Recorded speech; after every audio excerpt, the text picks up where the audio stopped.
This is gonna be a weird change of pace since, like, we've just gotten out of RPG hell for the most part. And I just kind of want to play something action-y, so, like, hey. This game autosaves, whatever. Take a break whenever you want.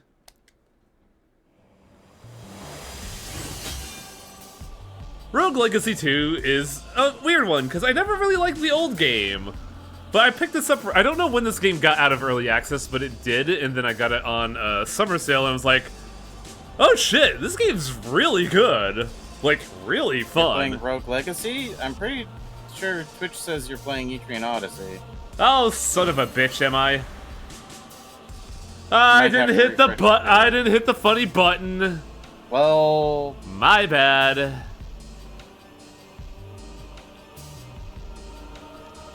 I was lied to.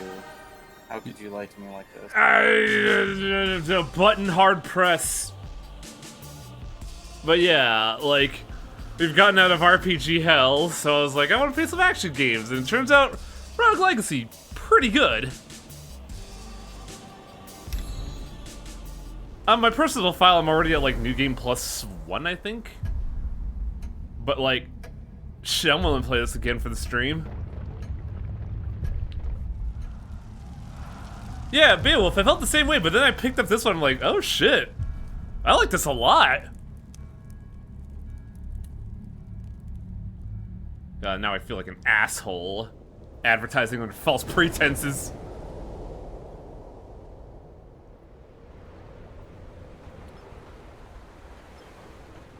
So what do you know about Rogue Legacy, Tiger? I know it's a platformer where, your characters are all your kids. Yes. That's all you need to know. Otherwise, it's a very tight, very well done action platformer. Metroidvania, if you will, but it's more of a roguelike than anything.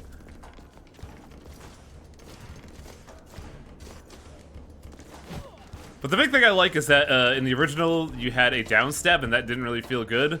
But in this one, you have, like, a midair axe kick that counts as a double jump, and it's really fucking good.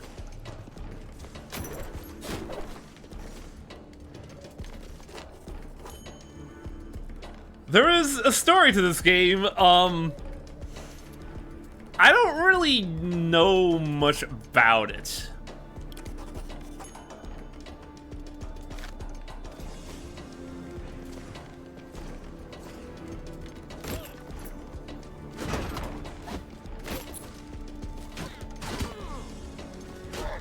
Oh, neat. You don't take damage in the tutorial.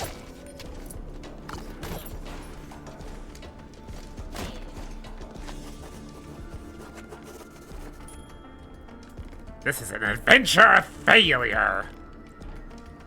I need to go back and make an actual effort at Rogue Legacy 1. I'm gonna sound like a dick here. You really don't, because, like, I didn't like Rogue Legacy 1 when I touched it. Like, I beat it out of stubbornness, but I didn't find the game enjoyable. But I don't know. I don't know what it is about this one, but, like, I really enjoy this. Give me that money. I need to be able to give my son a fucking emerald mine in the future. Give me that money. Hooray for nepotism. Oh yeah, one of the things to note is that, you can down attack using L1 or down and X. I don't really like using L1. Something about it doesn't really quite feel right.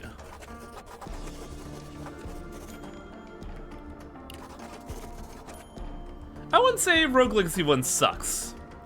Like, the game is very well done. I just did not enjoy my time with it.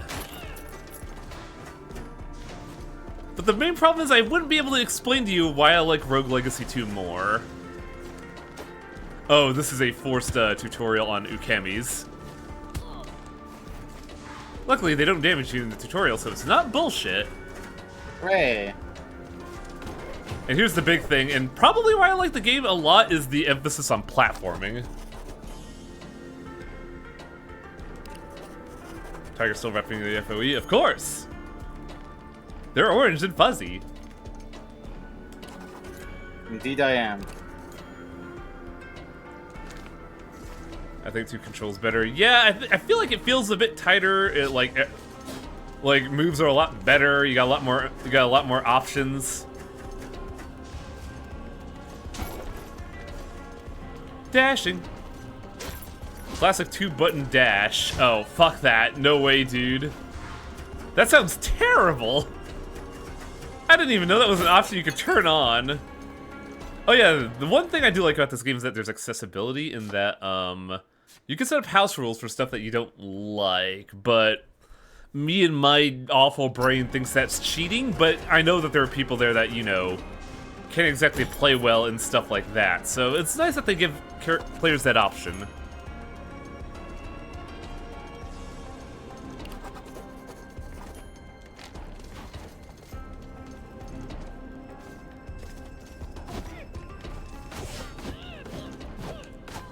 So I believe they teach it here in that, if you see a crack in the wall, it's a secret, and it can only be opened by, a talent, but not by ours, because ours is a parry, or magic. Magic.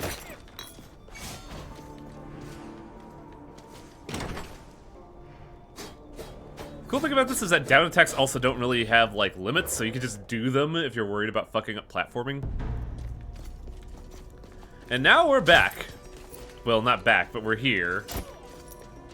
Look at this funny orb. Orb. Also, one thing I really like is how they emphasize, like, the skills you need in order to get around this area, because you can't enter the palace unless you learn about the dropkick.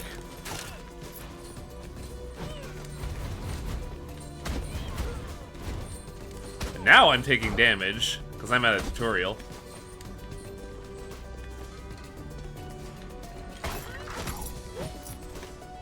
But outside of that, Rogue Legacy 1 and 2 are a mix of Metroidvania design with, what's it called?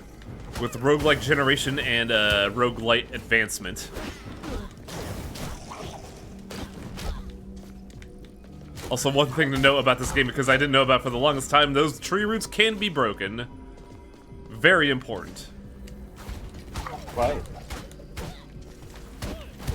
Ugh. You can tell that I'm really beefing it because I'm trying to use abilities that I don't have.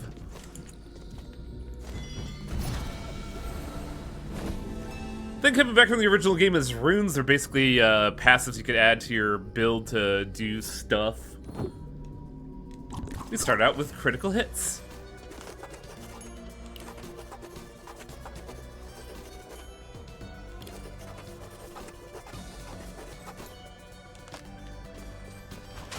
Time to get eviscerated by paintings again. Ugh.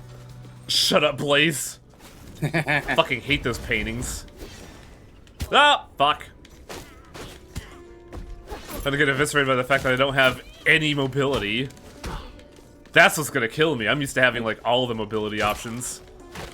You can't bounce off those spikes with a downward swing, can you? Which spikes? The trees? Yeah, those. Those you can. But I just fucking forgot. I mean, those are my Hollow Knight instincts, so... Yeah. But only those, though. There are other spikes that you cannot bounce off of.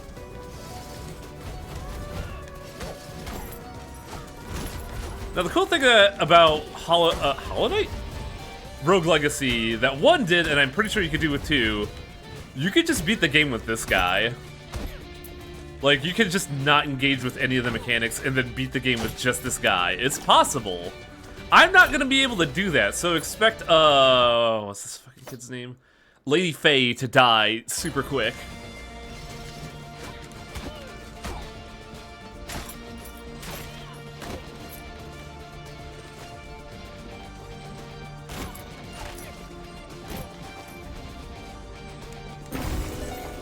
Let me in. Oh, Jesus. What the hell are these guys doing here already?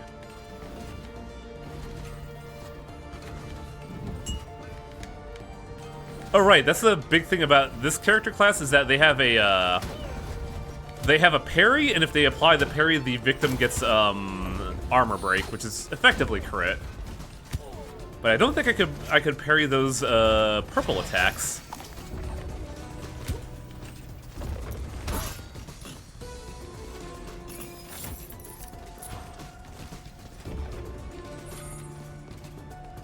This game has baller music.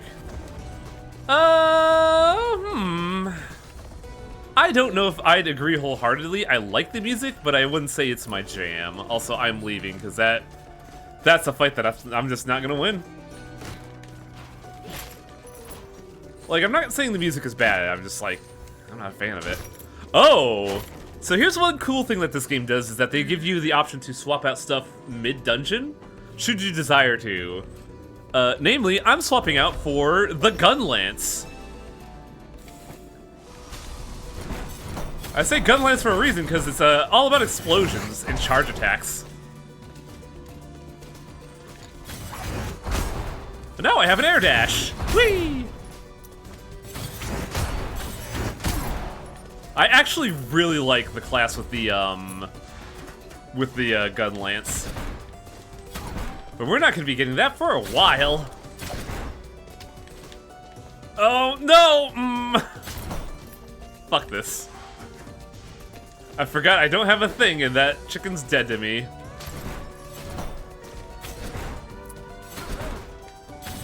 Yeah, the Gun Lance has deceptive range. It's very good. It looks like Rocket Lance. Yep! Admittedly, my first thought for this was Rocket Knight Adventures, or for other fans, Sparkster. Ooh, new weapon.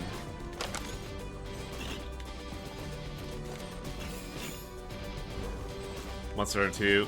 Yeah, I went with Gun Lance because I wanted to go with the Monster Hunter reference.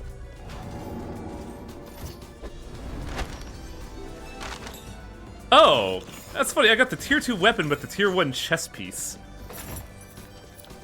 So this is actually the first boss room, but we can't get in there yet because, I need to be able to, hit those two things in quick succession. So you need the tech. And I do not have the tech, because I am, the starter in a line of fail childs. That would make me a fail adult, wouldn't it? I keep wanting to air dash, but I don't have it, and it's so annoying. Oh, are we actually gonna... Here we go. So this is the, this game has roguelike elements such as, like, randomly generated buffs and stuff, but it also has, like, actual progression.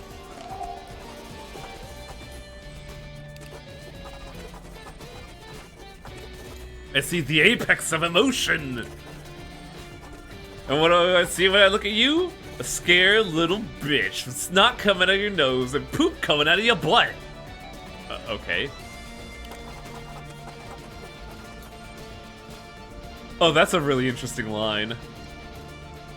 I mean, if we're counting the building blocks of creation as people, then,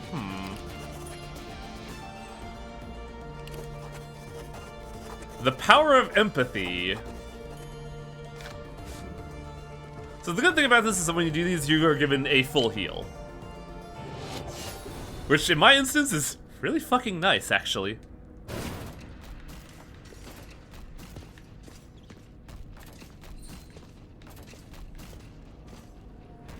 Sadly, out of all the starting perks, this one's not that hot because it just allows you to interact with Orb.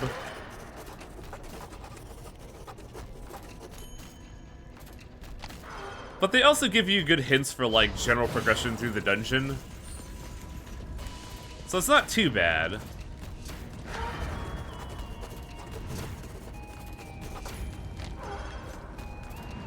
This is teaching you here that you can down attack some obstacles to get around.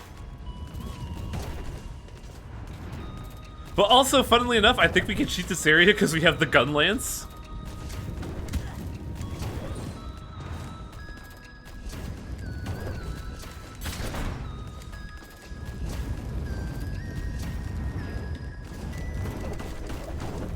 There we go.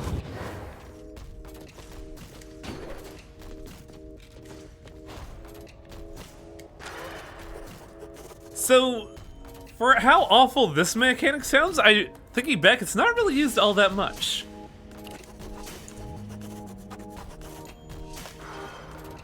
So these guys, if you attack, they will shoot something at you. So just don't attack. Or at the very least, don't be anywhere near it. Case in point.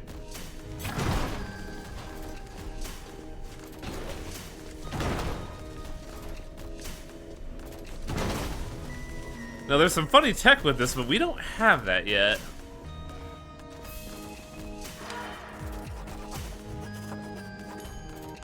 But there's a cool thing with this with this mechanic. If you could get to the orb, you could tell it to shut up. You could just tell it to hit the bricks. And then leave. Oh goody, chicken.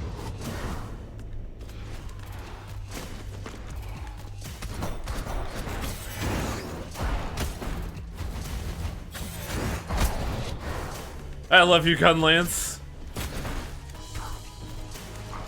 Oh yeah, this is the tutorial for this, isn't it?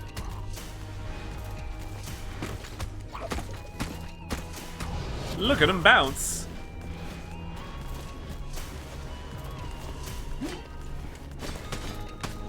I think I actually fought these things when I first did this.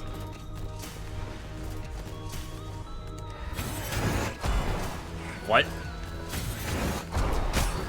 So the cool thing about these enemies is that, they shoot a homing projectile, but you could attack the projectile. Oh. Shut up.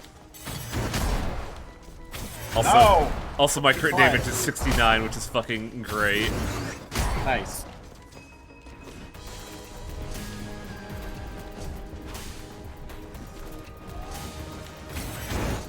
No, damn it. Can I just cheat here? Oh, they won't let me.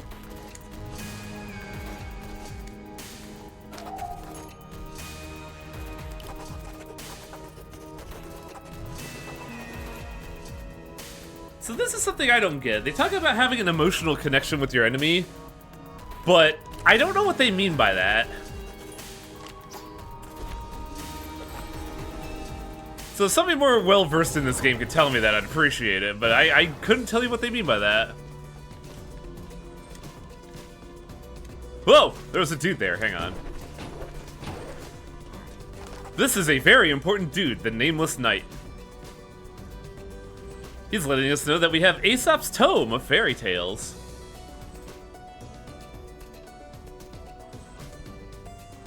When you find the boss lore room, you learn about the boss and okay.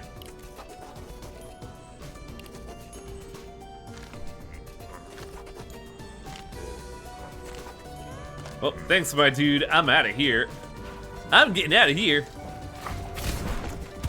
Oh, fuck. Yeah, the big trade-off with Gunlance is that the opening hit is really slow, but it's relatively spammable. Like on my first run, I actually beat a fair amount of bosses just by doing gun spam. I don't know if you're invincible, but you do have a really large hitbox when you're charging. So you can do some things like, say, dash into an attacking enemy.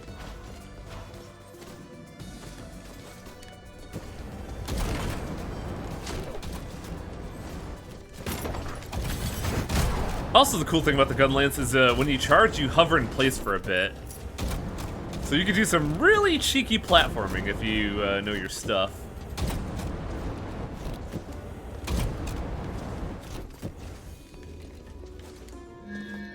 Ah, this replaces my triangle with a finishing blow, but this ability only works if you have something that gives you combo, which we do not. Really? You like the knockout punch? I don't like the boxer at all. I'm sorry. By the way, here's another thing. The Anyake of the Shawl. An heirloom.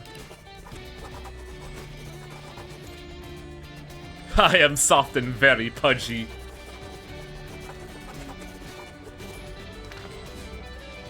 I would love to enter the heirloom.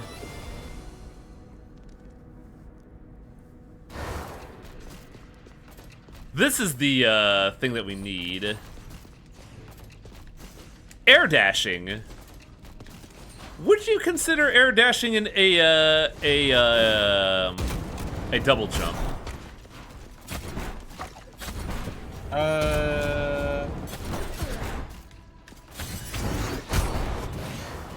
I guess so.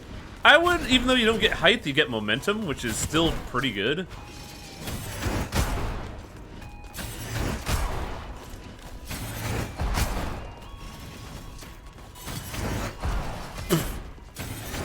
What an incredible joust.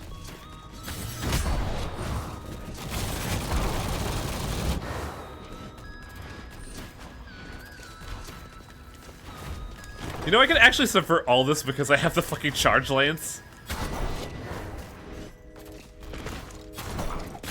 But I figure I might as well show how this is supposed to be done.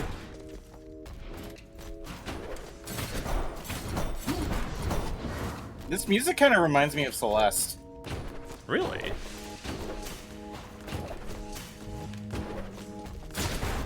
I haven't played Celeste or not really watched anything about it, so I don't really know anything about it. Good game. Some I hear, but I've never been, like, good at precision platformers, so I just don't really look at it because I know what I'll be in for just, like, getting stonewalled and disappointed in myself. I still look back on Dustforce and just, you know, feel bad about myself.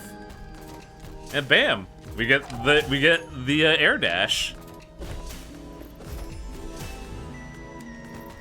This is what's needed to get to the boss.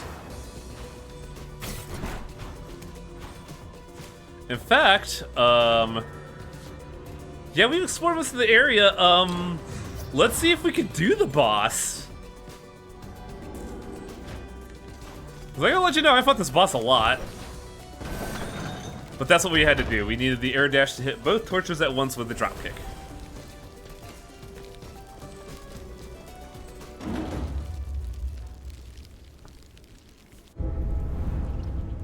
Big man! With the big ghost sword! Does the lance not hit both? No, lance does not hit those lights. You have to use the dropkick. I think?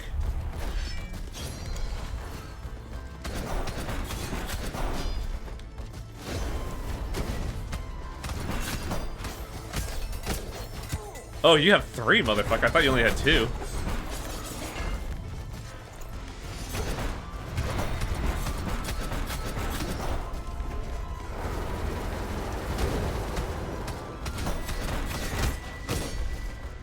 Am I safe? I'm safe.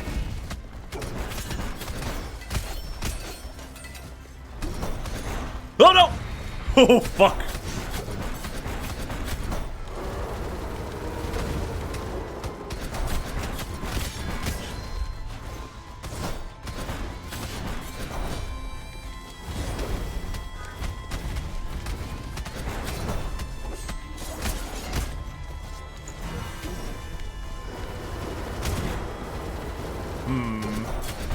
I may have gotten a little greedy with that.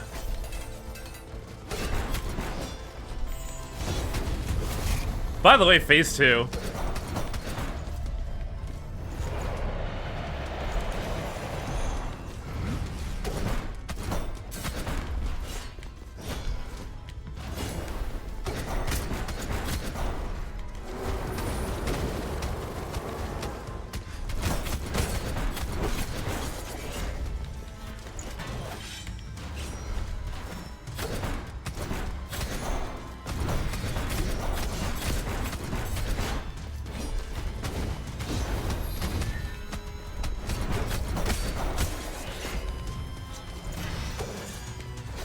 Oh, damn it.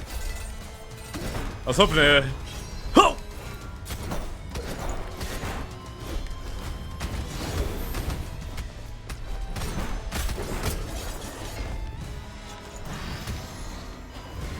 Whew!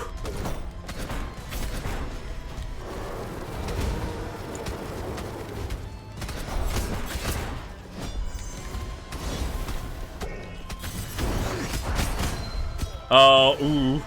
Too greedy.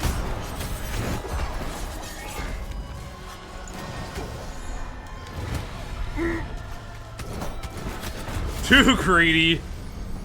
But I did it. Rogue Legacy 2. Yeah, it's really fun, Malice. I may or may not have fought that boss a lot because of a challenge, so I know a lot of its pattern. But also, I'm at 32 health. I'm not doing great.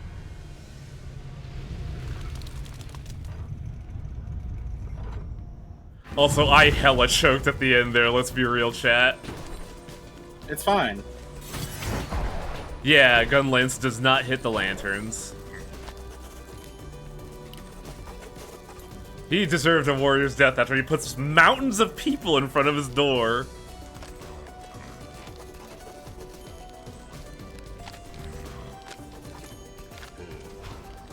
And now we could go to the next area. Well, we could always go to the next area, but we have made, like, solid progression.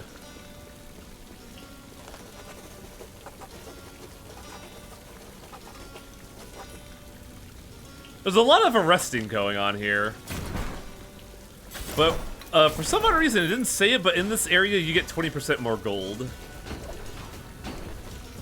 Oh, fuck. Wait, what am I doing? I can just cheat. Wahoo. I love how getting the gun lance just completely evolved how I play this area. Is this a, I'm wondering if I could get Steakums here. Because I could really use a Steakum right now.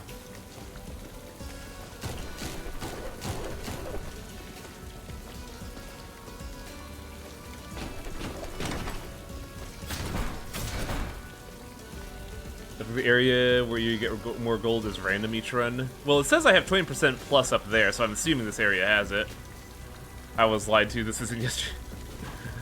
Is it still not updated? I thought I updated it.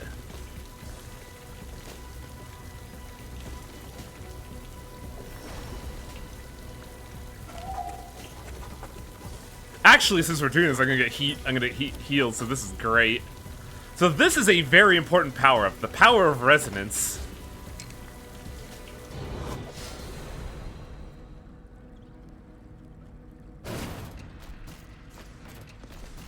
So, Echo Kicks are a weird mechanic.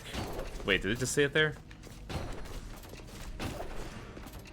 So, things that have that yellow pulse are resonant, and as thus, we can kickflip off them. And I believe the kickflip is higher than a normal kickflip. Interesting. Platforming. Wahoo. Yeah. Yeah, this is kind of what I dig, is that when I saw this, I'm like, oh, this is really cool. I say fucking up the jump there. Also, a kickflip resets your dash. Wait, are the lanterns echo kicks?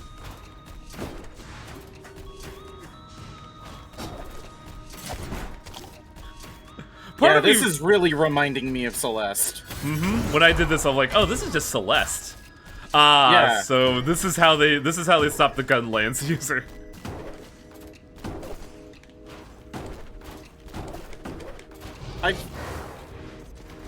I don't actually know whether or not you would enjoy Celeste because I feel like it was too hard for me, but I don't know.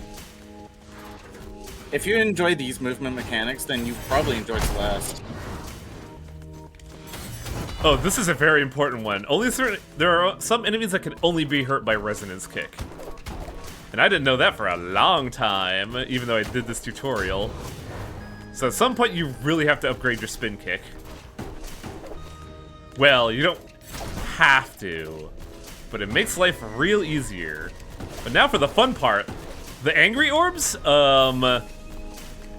they are a resonant attack.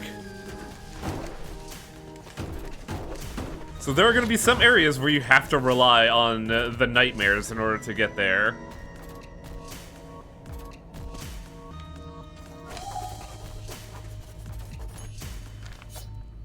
Wow, boots! Now I can kick bad.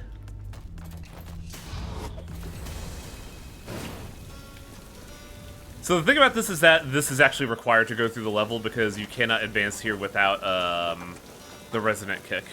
Oh, there's the notification.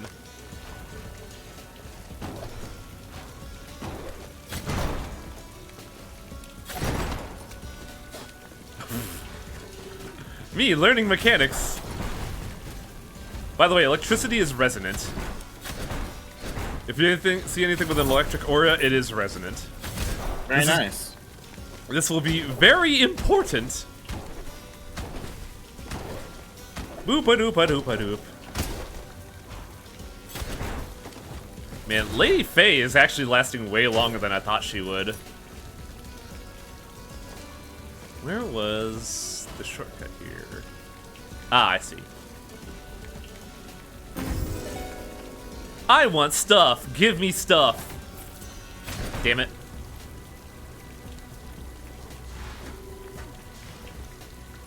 Electricity is basically magic, yeah.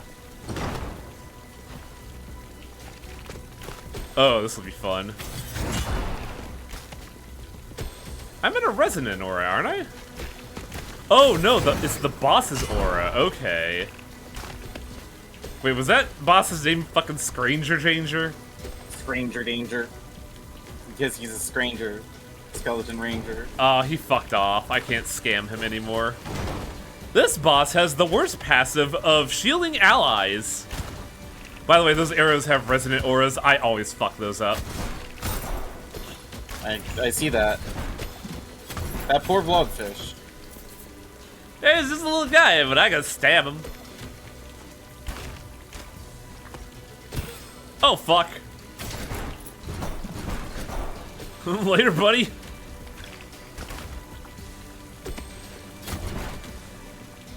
I might need to go backtrack and get that chicken leg I left behind. Because if you notice, every enemy here is technically a higher level than the first boss.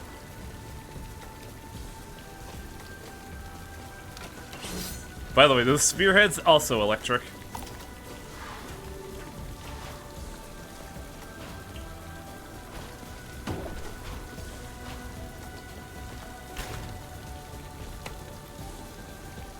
No! Back to scrounging for 4 chicken. Oh, hell yeah, dude. It's the best chicken.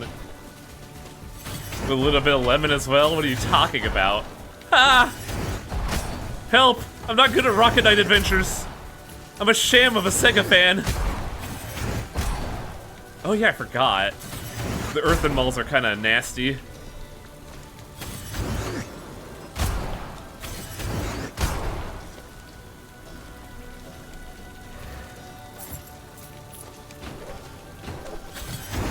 I love how this thing just lets me cheat at platforming. It's so funny.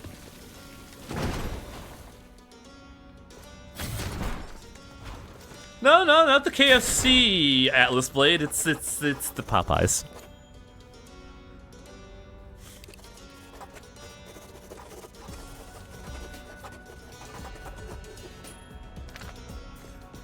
Man, it sounds like this place got it bad. Wait, hang on. Can I? Fuck! Right? Come on! Yes! Big scam! I love you, Rocket Knight Adventures. Whee!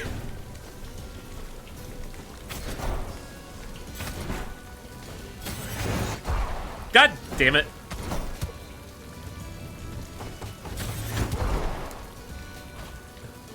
Oh yeah, you can also hit me with air dash.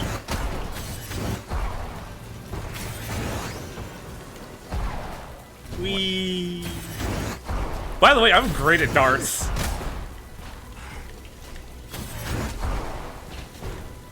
It's kind of impressive how I'm just missing these so wholeheartedly.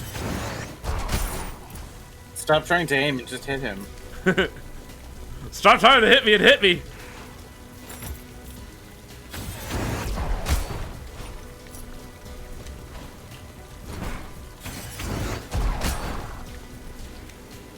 What was that line from? I know that's from something, but I forget what. I don't remember. I need to find the second power-up in this area so I can get free life. Y'all see that platforming puzzle there, right? Ooh, there's chicken there.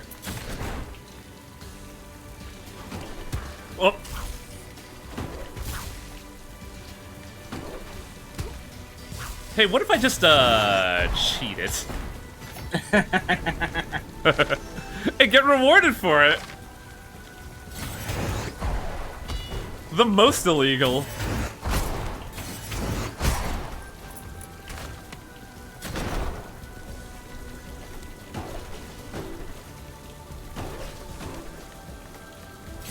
Huh. Almost forgot. You tried it legit a few times. Yeah! Oh, is there another one here? Oh, nope. Mm.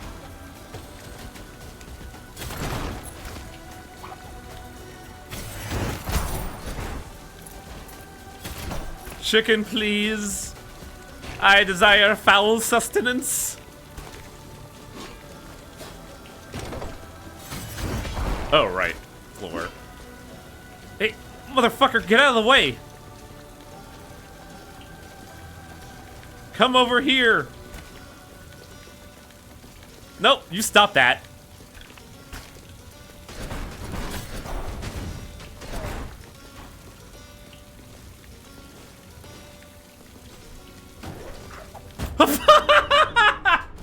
Away you go.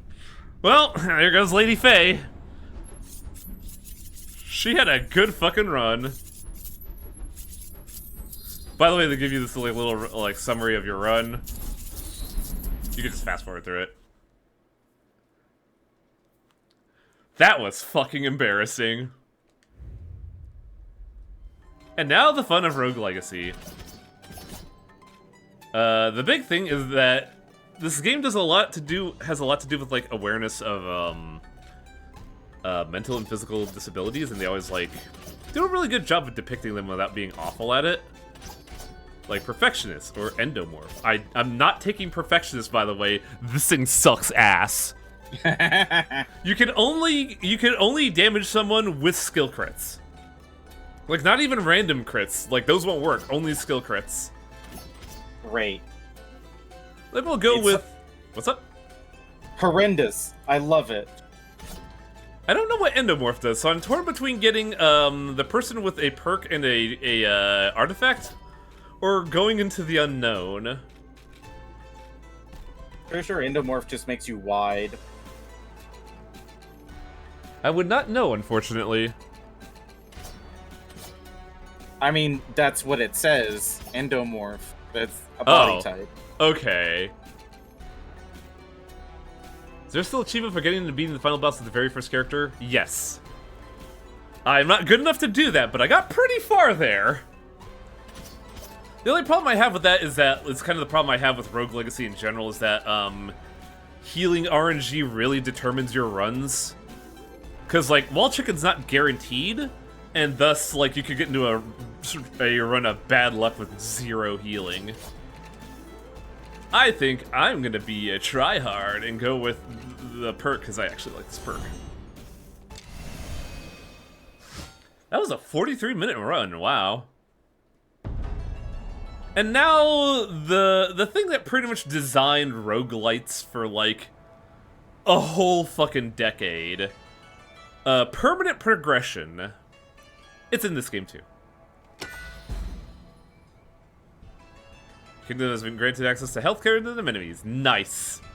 So now certain traits will give you gold bonuses, so you're incentivized to pick traits. The Ranger. I don't like it. It is a skill that focuses on perfect charges, but I'm really bad at projectile characters in this game. No. We could also get the Blacksmith.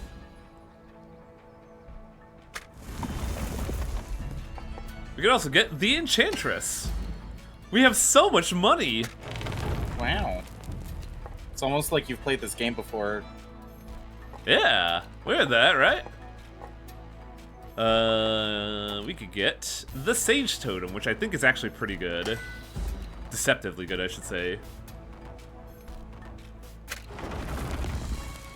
Class Mastery is slow, but it's very pivotal for certain builds. Hello, I am the WWWWW wizard. Beards are mandatory. Nah.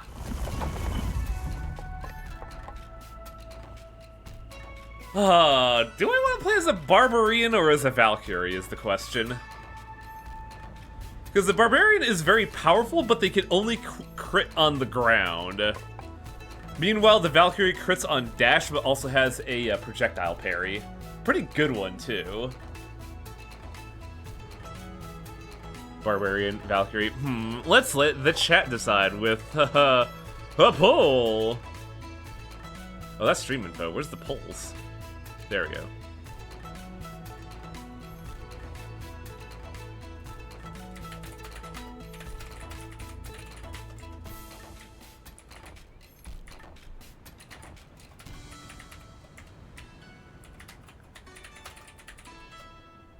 Yeah, fuck it, I'll spell with that. 2 minutes, suckers. Get to voting while I go get a drink. Nah, I suck at Ranger Blaze.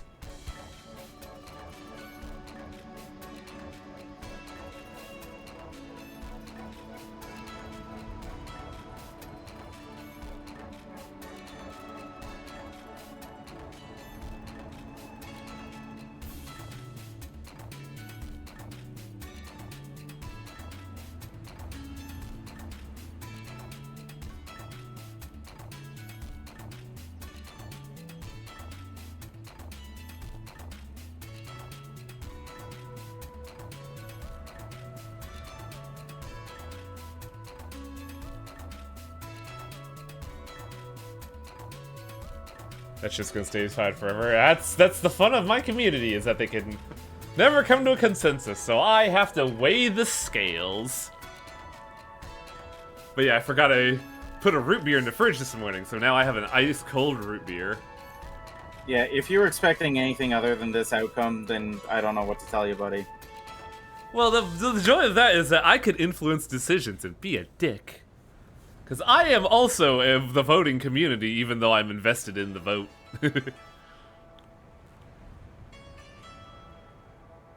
I could also be a dick and tie it myself, but that would be awful.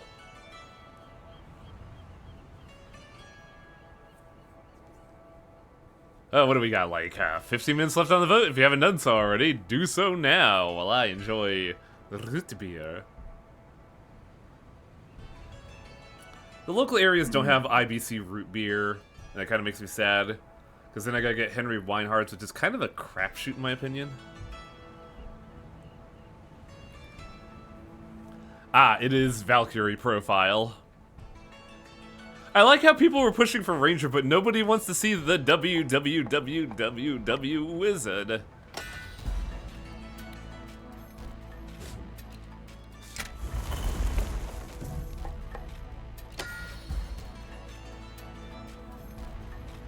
Valkyries are considered the cheesiest of soldiers. Also, one of the most important perks, attack power. We could also get the duelist, but well, you need to be rank 18, which I'm not. Need to be more ranking. Yeah, basically upgrade more of the manor. Chef is a weird one. I like the chef, but I'm never good with the chef.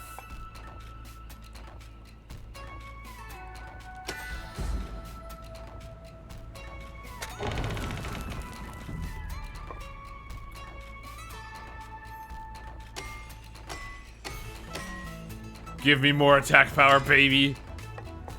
How much money do we have left? 75? Can't really unlock anything anymore. Well, so this is a weird one. Equip weight is kind of important for getting perks in the getting mutators or artifacts or what have you in the game.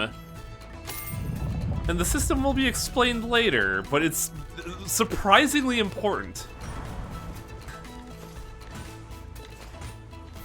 So our perks for Lady Ruth is that she is a Spelunker. We have less HP, max HP, but we can see every chest on the map.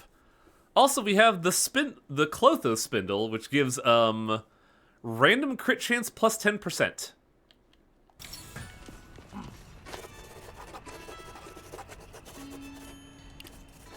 I probably shouldn't have spent all the money on the castle. Oh, here's an interesting one that is actually a perk in this game. Aphantasia, I think is how it's pronounced. If I remember right, the main antagonist of 999 has aphantasia. Hmm.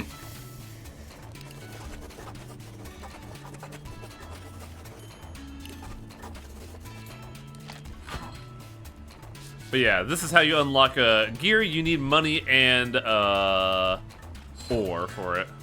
Incorrect. Propagnosia, that's right.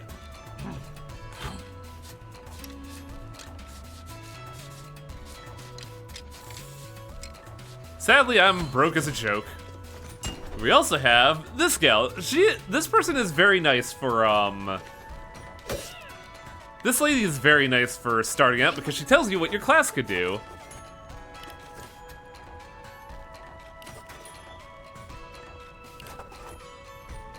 She also stutters. Valkyries can attack in 4 directions. Though they attack a little bit slower.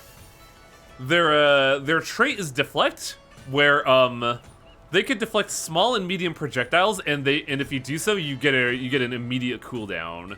If you don't, you have to hit something 5 times for it to cool down. Also, deflecting gives you mana.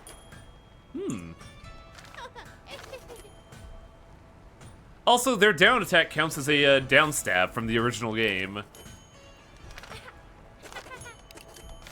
And that's all our tips for us. You also have a little area here to practice your drop kicks, because it's going to be very important. Also, I'm dumb. I should have saved money for this. The Enchantress is very important. I'm here to eat ass and watch anime. Oh, hey, Shitlin, what's up? And I just finished One Piece. Anyway. I call bullshit there. No, I don't know what One Piece is. So, yeah. Were runes in the original, Rogue Legacy? I'm dumb because I should have saved money and bought this. I have no idea what was in the original Rogue Legacy. Same here. Like, I watched Smite play it a few times. He got the world record, like, instantly, and then... People got very upset at him, trying to, like... People got very upset, yeah. They tried to defraud him so hard. Yeah, that was kind of funny. Here's another important area, the Spirit Hall.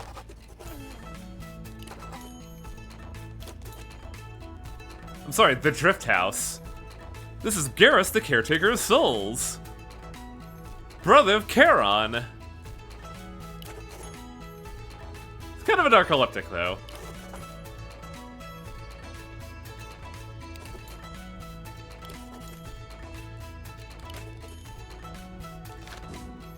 So this is the challenge room.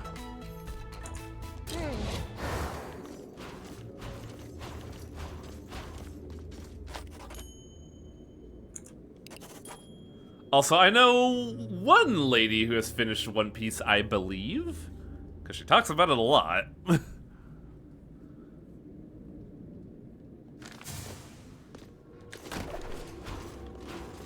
I'll just wait till it's on Netflix and watch that version. Live action stuff looks so weird. Yeah, it's gonna be trash like all the live action stuff.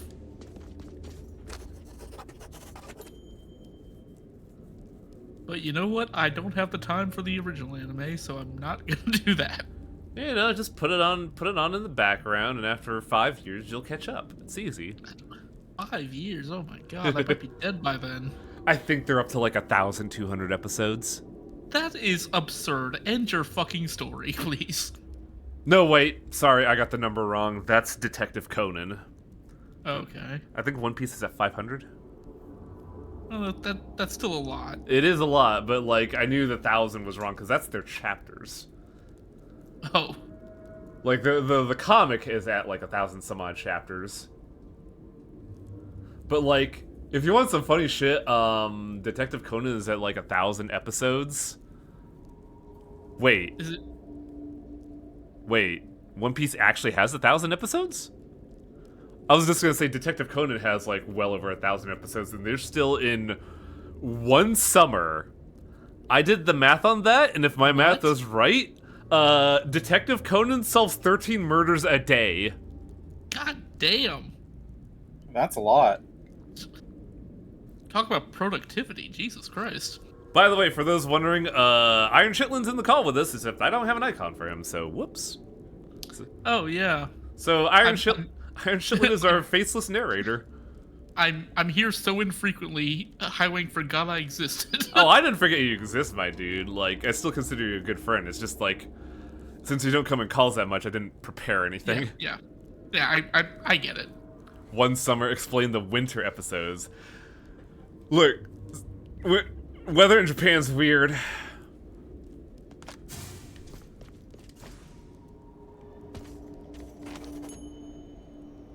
So yeah, there are naughty red orbs around the world. They are called scars. There are challenges.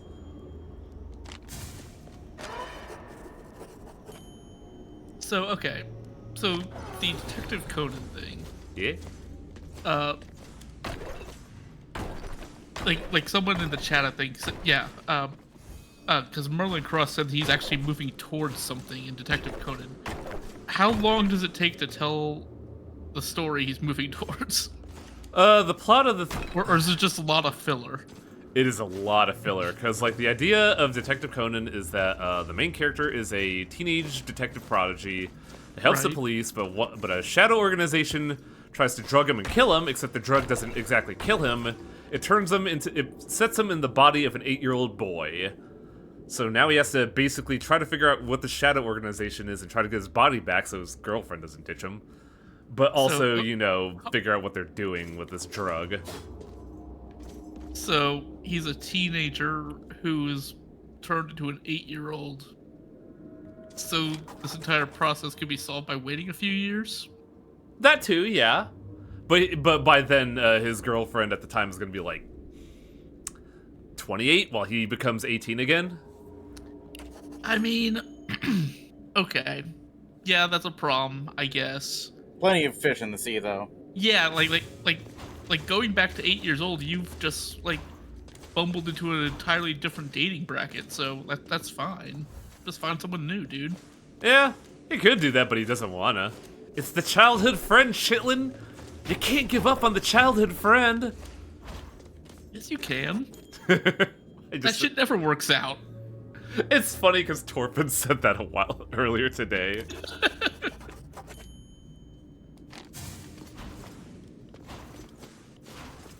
But yeah, the big thing is that like every 200 episodes, one little nugget of information puts him closer.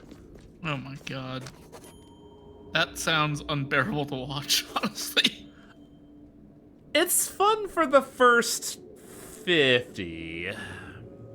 But then it gets formulaic, and it runs into the problem that I find is a common problem in a lot of detective stuff, like Monk, Psych, Burn Notice, anything you watch in like the 2010s. In that, when you focus, NCIS. yeah, all those USA shows is that basically mysteries in general. In that, when you start focusing on mystery, there's a lot of crimes, but they're all very boring, and you just kind of fall into the trap of only ever solving murder mysteries because that's interesting. Which comes into the problem of in one summer, 1,000 people died in Japan casually. Oh. Because, like, a majority of the episodes in Detective Conan are a murder mystery, kind of like how they are in NCIS, Monk, Psych, blah, blah, blah. Right. But Detective Conan has gone on for so long that it's almost comical. Oh yeah, the other gimmick about it is that since Conan is a child, no one takes him seriously because he's a dumb idiot child.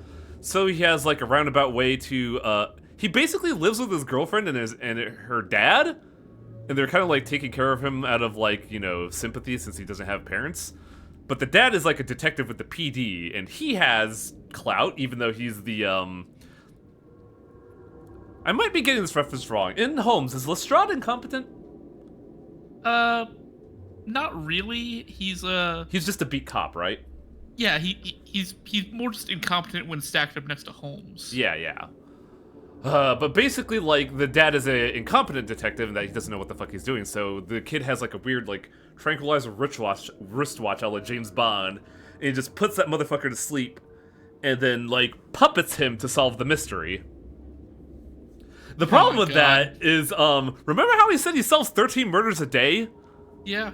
That old man has so many gaps in memories. Oh, gee.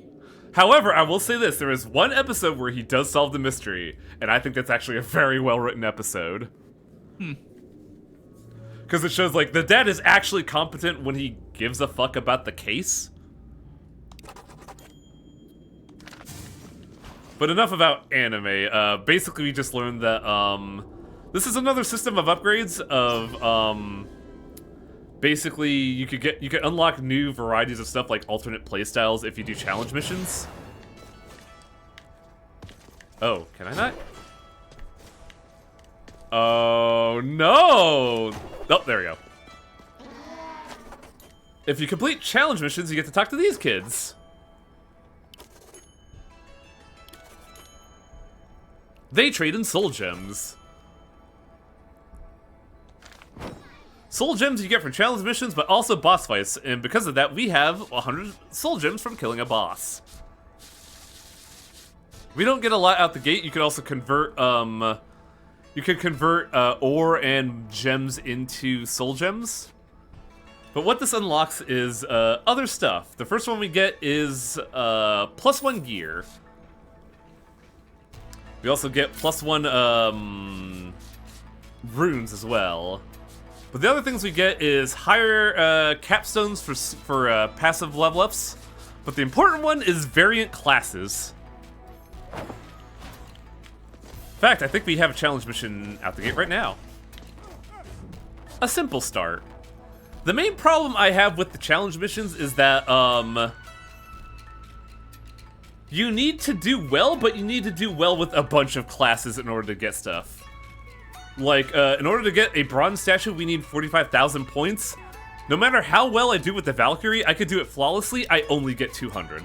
Or 20,000.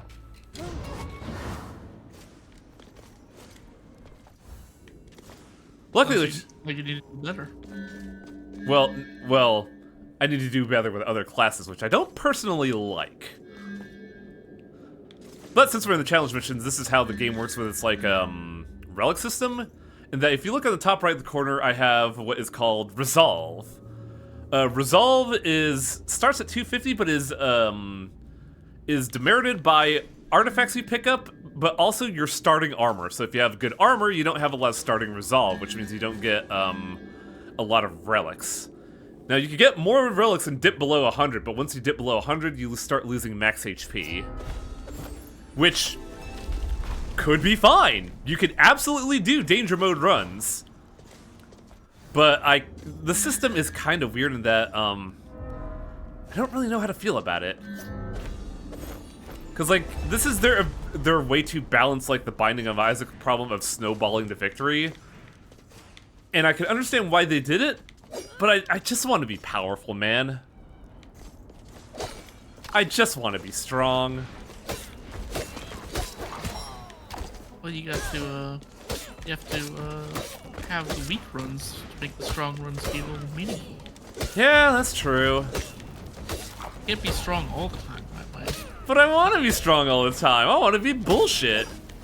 Not everyone's like me. You can't just like screw whatever into life and it just works out. Ugh. Doing ass here. Holy shit. I hate the floating shields just because their dash move always throws me for a loop. There are some very particular enemies that I'm just bad against.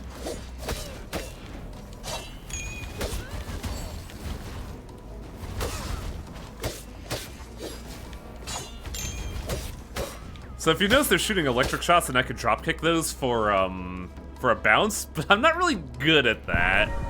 So I just use the Valkyrie spin to win. Bean. A+. If you want to get better ranks, you need to take less hits, you need to use less artifacts, and you need to be faster. Speed isn't the hard one. The hard one, in my opinion, is using less artifacts and taking less hits. There's also a system called Empathy, which is a multiplier for your score. Empathy is a system that you get in battle arenas in there, where you get a handicap for the challenge if you want to beat it. Granted, you get less points, but you still beat it. Oh, I'm not shocked that Golgo is still going. Golgo is a pretty lame but easy formula. That's the thing. There's nothing but the formula for Golgo. He goes somewhere, he shoots someone, he has sex with a lady. That's it. That's all there is to Golgo. But that's what a lot of people want to see. But he's so fucking boring. I couldn't even get through the fucking movie. Okay. Oh man, Blaze of Ice is gonna get validated here. There's a challenge mission right here that you cannot get unless you have the Ranger perk. Because the Ranger can make air platforms and then, like, be able to stop there. Should probably use the Ranger then. No, I don't wanna. The Golden Door will not open until all the estuaries have been gathered together. Basically, kill them. Because I killed the first boss, he's right here in a portrait. I have 5 more to go. Ah, so it's exactly like the first game. Mm-hmm. But I feel like it's way better. Like, I wasn't a huge fan of Rogue Legacy 1, but I picked this up, I'm like, oh shit, this is good. Did this game, like, just come out, or...? It's been in early access for a while, and it was released, but I don't remember what the release date was. Ah, okay. But I know it's been out for a while, because I believe Smite played it a lot. I'm sure he did, yeah. Now, if I remember right, there's a perk, or there's a challenge right here.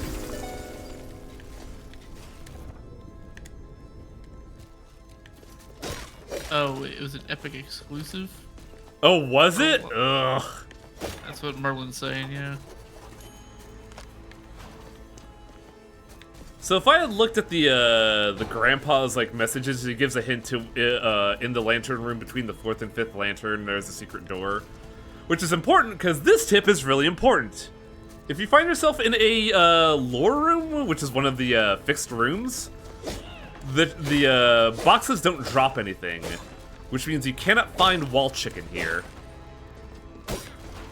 Wait, oh man, is this the best challenge? Is it? I think yes!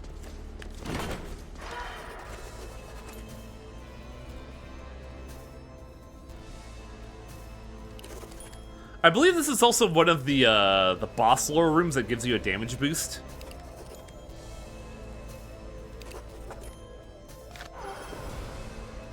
There it is, yeah. Is this not what I'm thinking of? I thought there's a challenge here.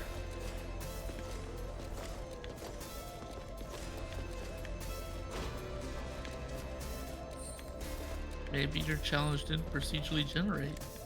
No, this is a fixed room, so it should have. Oh, no. There's a funny stone here that I can't activate. Which is a shame, because the challenge I'm thinking of is against a training dummy that is a legit boss fight that uses alternate versions of your attacks, and I think it's really fucking fun. But we need a certain perk to get that, which is unfortunate, really.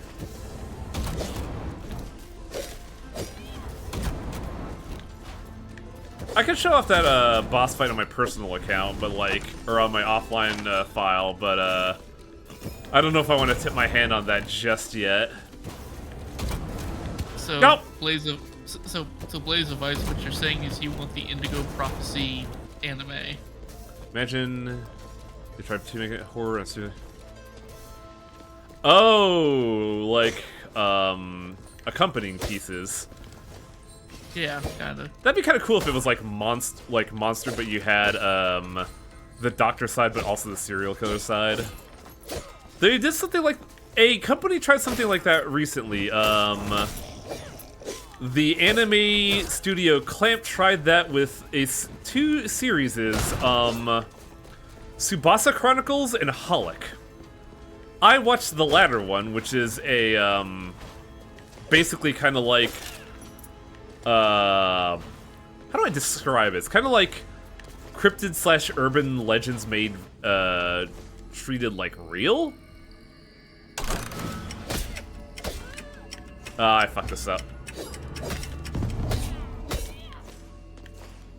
That Timeline ones always fuck me up.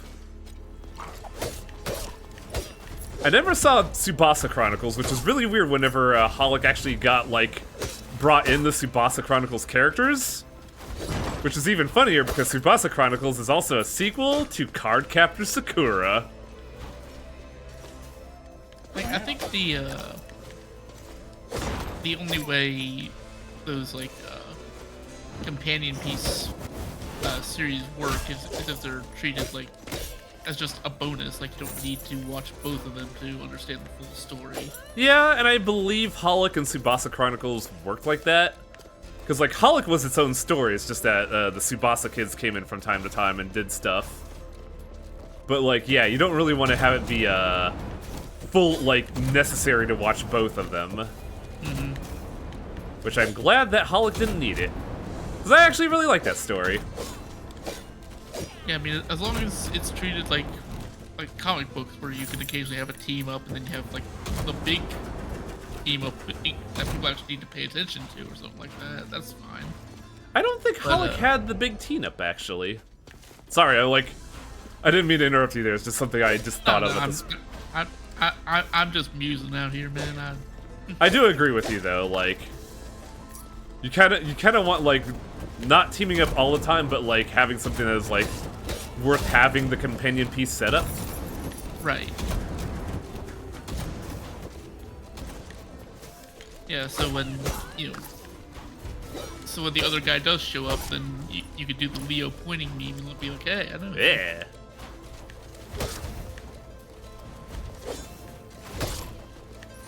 Kind of sidetracking to Conan for a little bit. This is mainly for chat because I know Chitlin won't know this. Would we consider Lupin the Third a companion piece to Detective Conan because of all the crossovers they have? I know what both of these perks do, and they both kinda suck, so we'll go for this one. Our dropkick does more damage, which I don't really use, but it could be useful. Right. That's a good joke. What? It's an earnest question. Which is really funny because I recently learned that the original Arsène Lupin had the moniker of the it was either the Phantom Thief or the Gentleman Thief, which is something that is actually used in Detective Conan as like a plot beat. I believe it was the Gentleman Thief. Oh, I thought he also had Phantom Thief, but I guess I was wrong.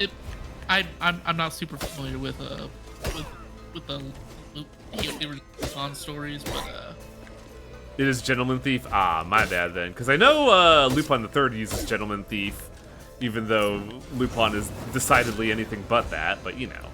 Gotta live up to your family's legacy. Isn't a Phantom Thief a Persona reference?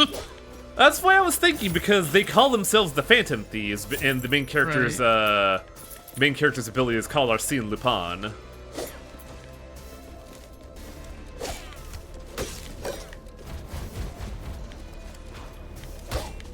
There's a really good show anime that came out this year called Undead Murder Farce, and one of the characters is just straight up Arsène Lupin, and it's really fucking fun.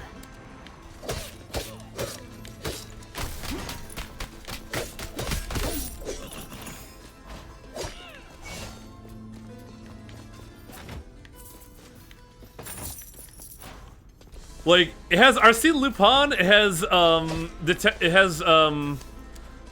Sherlock Holmes, and it has Moriarty, And there's a really good line where somebody's like, oh, hey, Lupin said he's gonna steal something. What do you want to do, Moriarty? And Moriarty responds, what do you mean what I'm gonna do? Fuck that kid, I don't care about him.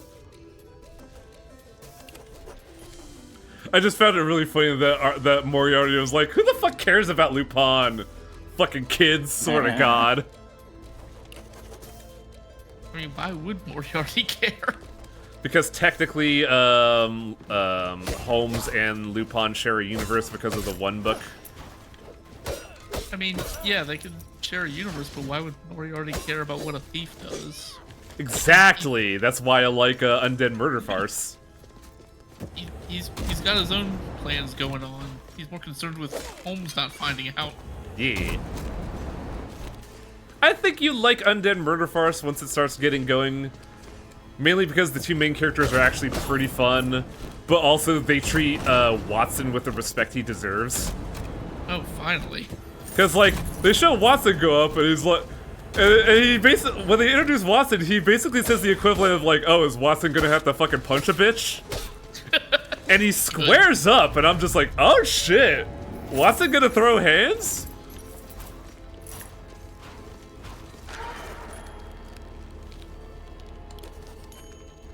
Also, they do the accurate thing of making Sherlock Holmes a dick. Good. That is the correct personification of Holmes. Oh, this is interesting. We have the cardboard box. This randomizes my weapon, trait, and magic, but it gives me a 10% damage buff. Should we take it, chat? Yes. What could possibly go wrong? A lot, actually. I could get the bow. We've decided. Yes. Yeah. I agree. I just wanted to point it out. The other one is if you ever use your trait, you shoot missiles left and right, and it's not great. Am I lagging? Because I'm getting a connecting to chat prompt in Twitch. Oh, there we go. I'm back. Sounded like you were kind of pinging out there for a second, but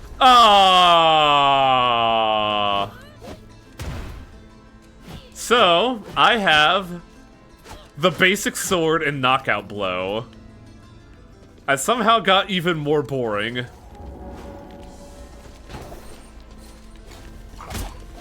But hey, I'm doing more damage. yep, exactly. I just... The sword is functional, I just find it kind of boring is all. Congratulations, you are now default.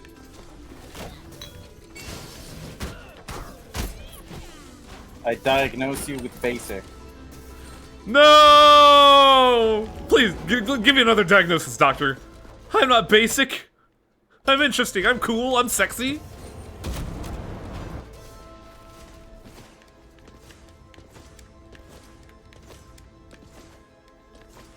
Did I read this? I did. So the cool thing here is that you don't... Like, if you go to a book that you've already read, they give you this menu of, like, hey, you want a recap? Which is a way to tell you, yeah, you've been here before, buddy, don't worry about it. No, all I'm saying is that whenever I play an RPG, I usually play a sword and board guy. And that's not boring, that's clever. Sword and board is actually really fun in Monster Hunter.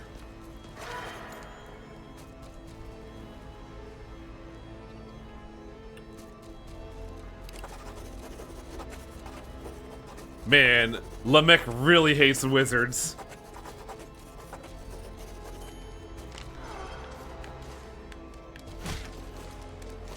Exactly, cool. I was boring, but then I played sword and board and now I'm not.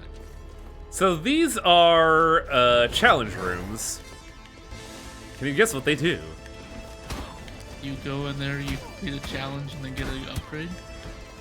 Yes, Like you get the every other prize. Video game? Sorry? like every other video game? Yeah.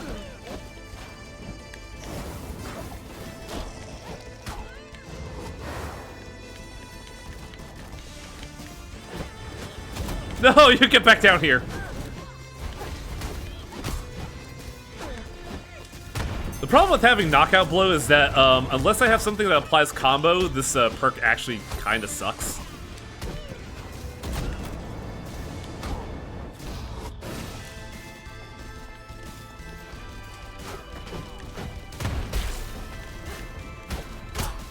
combos? What was that? There are combos like hit video game Darkest Dungeon 2. No. Combo is effectively a counter. If you get to combo count 10, you the more combo you have, the more damage you deal. If you get to combo count 15, you start critting. And then if you have this, you can cash out your combo for a big ol' punch. I like these decisions. You could get a 50% heal and full mana, or trade away, or take damage for max HP. With where I'm at right now, I kind of want to heal. Or you can get more HP. And then heal later. No. This is a pretty good perk, but the number is very odd to me. I don't know why they decided on 12% instead of like 10 or 15. But by doing challenges, you could get handicaps for challenges. Also, boatload of ore and blood gems.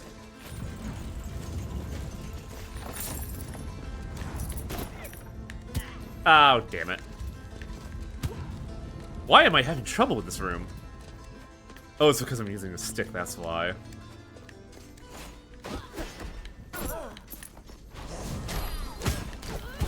Oh, right. Asshole. Fly! Fly, my pretties! Oh, I believe... Oh, no, I guess not. Because I thought this right here, these pulsing vines are a hint to that tree being in the actual level. But I guess not.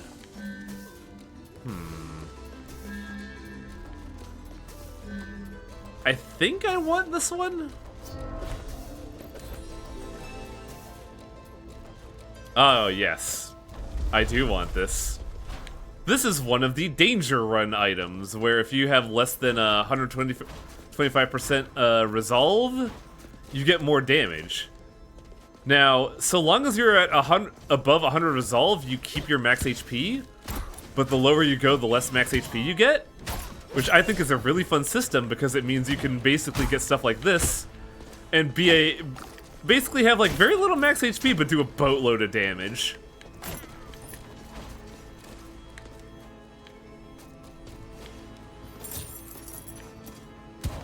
Oh.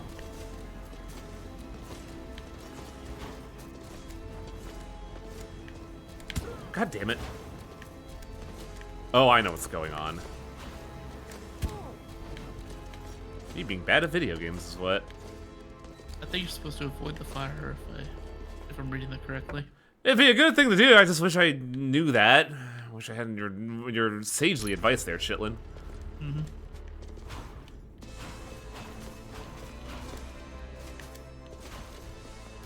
God, going in this area with 80 HP, might as well fucking die. Let's kill the cyber demon, shoot it until it dies. That's also how you kill the High Wing, incidentally enough. How do you kill most things, really? Now we get to see how you actually have to do this level and not do it with a fucking rocket lance.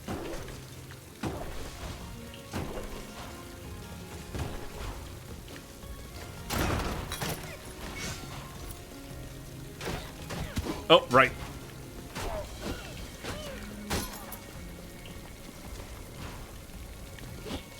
Why did I not turn around?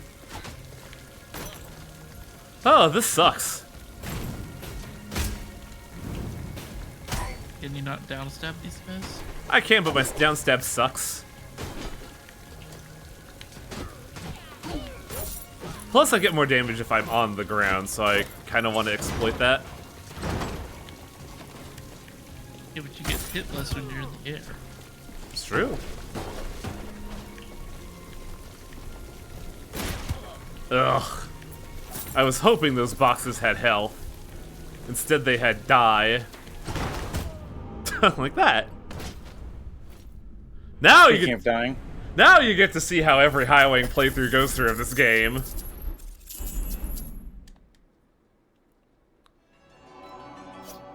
I mean, it's a roguelike, so. Oh, that second perk is very fun. We're gonna play as Lady Katie. All right. Small. We're also not going to buy any perks this run because I want to get other stuff. You are tiny. Enemies explode. Does their explosion hurt you? If you stay around for the explosion, yes.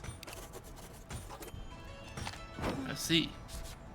So, one perk that I should have gotten at the start of the game, Magnesis, very good, it attracts items to you. Another good one is Lifesteal. Every kill gives you health. Also, free crit, but I don't have the rune weight to get it. So we will not, in fact, be getting that.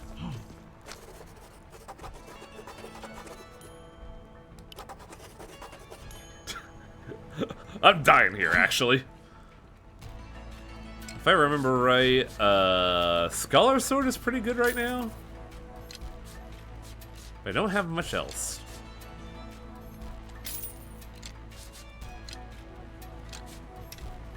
That probably behooved me to get Older Helmet as well. But if you notice, I have something called Chunky, where I only have 50% resolve.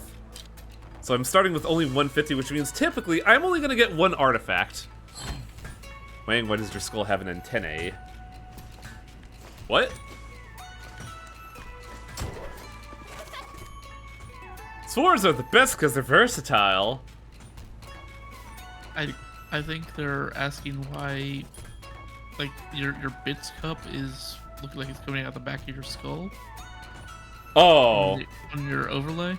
I see, yeah. I think that's what they're talking about. Gotcha. Now that we're here, we could do the challenge again. In Erebus, a fireplace is cozily nestled against a wall. So here's one I don't know how to unlock.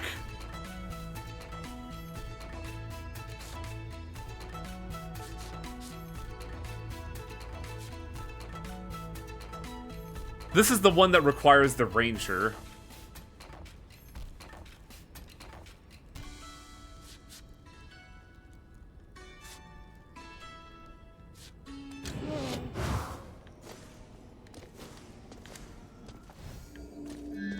I don't like any of these.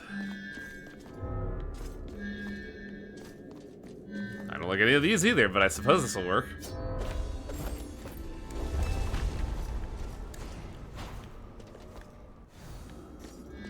This is very good, though.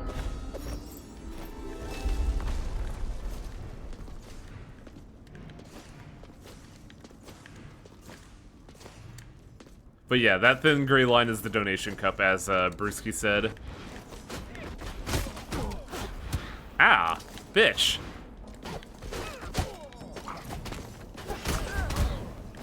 Have you considered getting hit less? I'll take it under advisement. Jesus, Baldur's Gate 3 is 122 gigs. Why? Western game developer was here. How can you tell?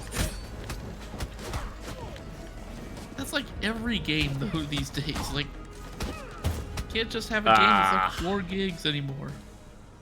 There was I remember hearing about this on either like in chat or like on a podcast recently, where the main reason this is the case is because of loading times. Nobody wants to be stuck on loading screens anymore, so nobody really compresses data anymore because they want to load it instantly rather than having to decompress it.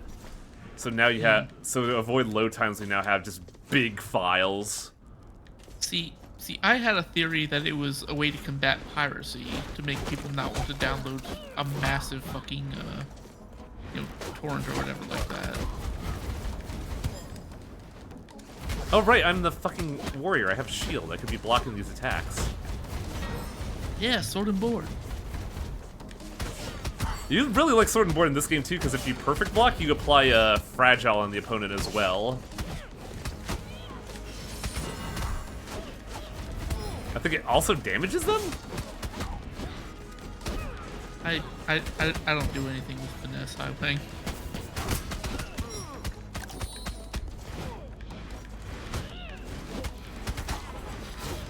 Hey, same.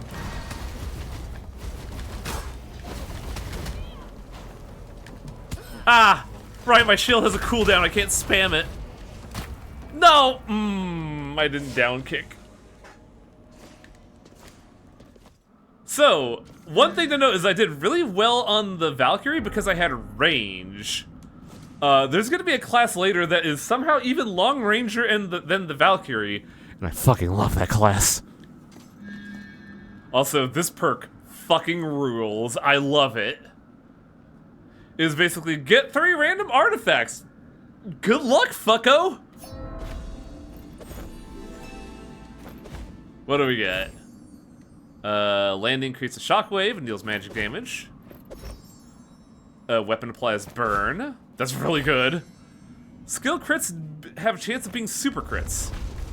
Skill crits are basically if you fulfill a certain condition for your weapon, you are guaranteed a crit. For the sword, it is doing a dash. If you dash an attack, you get a crit. I'm really bad at that because I tend to run into enemies all the time. Also, this artifact sucks. It's so obnoxious.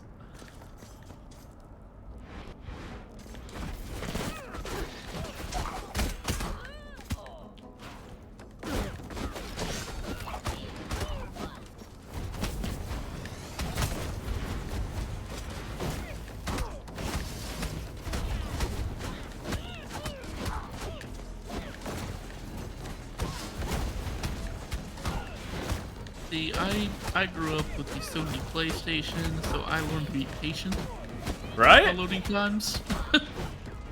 Nah, things gotta be fucking immaculate and not load whatsoever. Gotta have seamless game experience. That's why you have those hallways in games all the time, so they can mask loading screens and, you know, preserve the illusion of the experience, chitlin. Ah, damn it. Yeah, but see, those long ass loading times gave me time to read the manual, Yeah. which was the most important part of the game. Give me that soul gem. Alright, kids, what you got for me? I need to buy 2 more things to unlock that. Ew. Music box is 100 and is something. I'll buy it. Fuck it. Get them tunes, man. I don't think I've ever actually used this. There's only 2 appropriate times to read the manual: when a game is installing, and during a long ass loading screen.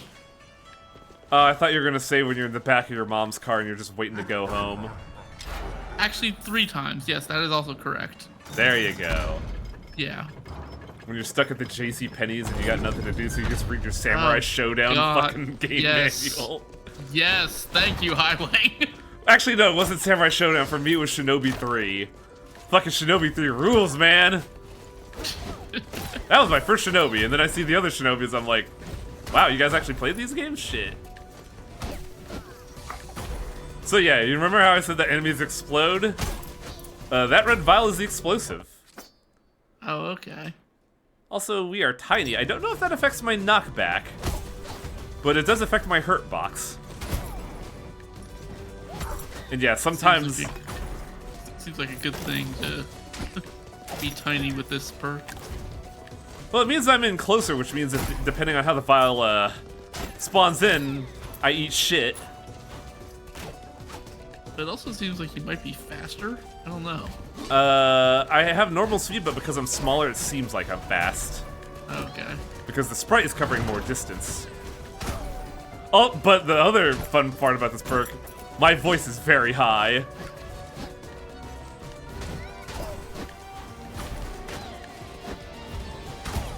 God damn it.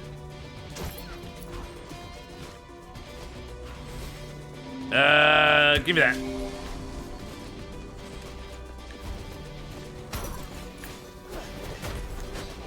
Highway, you taking a risk. I'm at full health. Why the fuck not? We'll see how Those generous the... exploding potions. Those exploding potions. I don't know. Like I keep thinking they're health potions. Right? Like, better. That's the beauty of it. They're red, so they must be good. They have all the characteristics I've come to associate with health potions, so... But this is a Metroidvania, Chitlin. You're looking for wall chicken.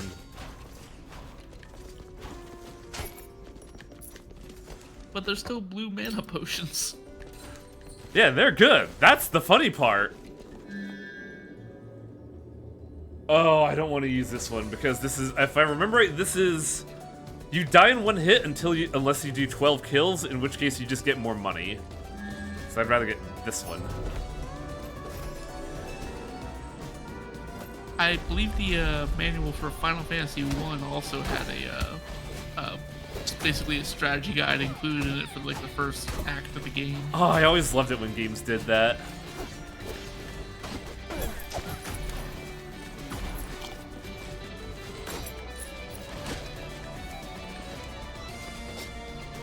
Right, I can just go here. Fuck it! Let's go! Death!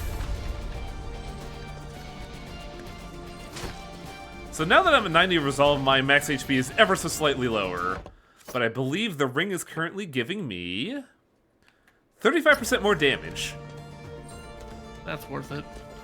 It is!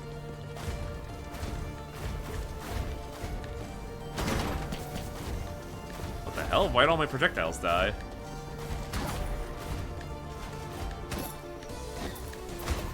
Yeah, now that I have a 10% and a 30%, my basic attack is now doing 69 damage. Nice. It is. Very nice. Very nice to see the champ. Was that movie any good? I never watched it. Jojo? No, Borat. Oh yeah, that wasn't Borat. JoJo, wasn't it? Yes. Borat 1 was, it was good, entertaining for what it was. Oh, god damn it. Hey, yo, I say fuck explosions. It was a very double Ots movie, yeah. Is this, yes! Oh, this perk sucks, but I'm gonna get it. I now deal even more damage, but I have a 1.5 second cooldown on my basic attack. Ooh. This perk blows. But it's bigger number, so I want it. I mean, yeah, we seem to be going just nothing but pure damage this run, so... I mean, if you could kill an enemy in one hit, why worry about anything else? Yeah. It's the philosophy we have in Etrian Odyssey. Which is a series of games I think you'd like, Chitlin. I don't know. From what I've seen of them, they're a bit too far on the anime side for me. You are not wrong. Which I figured as much. But I think, like, at least with 3, the crunch I think would be enough to get your attention, but I guess not. I don't know. I don't know what games I've seen. I think I've tuned in like 2 streams of your Etrian Odyssey. No! Fuck! This challenge would be easier if I wasn't small. But yes, it is very anime. I will not hide that fact. I'm kind of bummed out at that. Man, fucking... Ugh, this perk sucks. I hate being tiny. I hate having a toothpick range. And it really sucks with the fucking... with the Stone's Bargain, I have to, like, make sure my attacks hit. But yeah, going back to Borat for a second. I mentioned this in one of Kuo's streams, but I watched that movie back when Netflix mailed you DVDs. Oh That shit, was- they used to do that, right? Yeah. Man, I actually forgot about that. Aw. Everyone has, but I have not forgotten. I will never forget. Oh my fucking god. Jesus, what the hell? Like I said, the problem with the explodey perk is that, you have to be in close to attack, so there's a high chance that the vial will just dome your stupid ass. And the only problem is that the vial doesn't hit your opponents. So it only... Yeah. Ah, I forgot about the cooldown on my attack!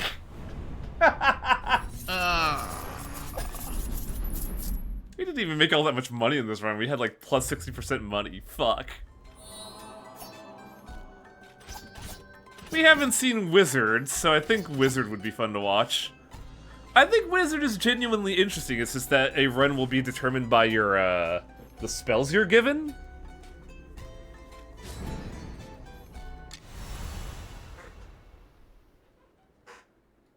I believe Blockbuster had the opportunity to buy Netflix back in the day, and they passed on that. They did, I remember that. That sure shot them in the fucking foot, didn't it? Oh yeah. That killed them right out the gate. They didn't even have a chance in the digital world. Actually, I could be the wizard, or I could play as something else.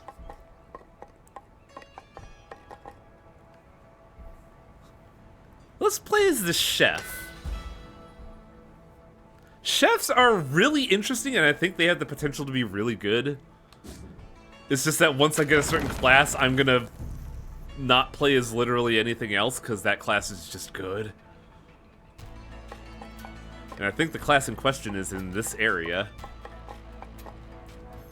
Let's get some more rune weight so I can equip more awesome runes.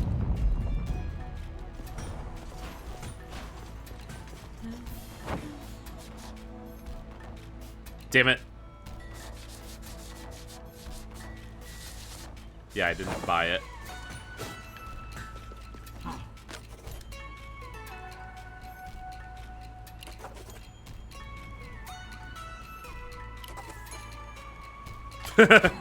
I like the blacksmith, but the problem is, like, he has fun lines, but he's always like, you gonna buy something, dude, or are you just gonna, like, be a jackass?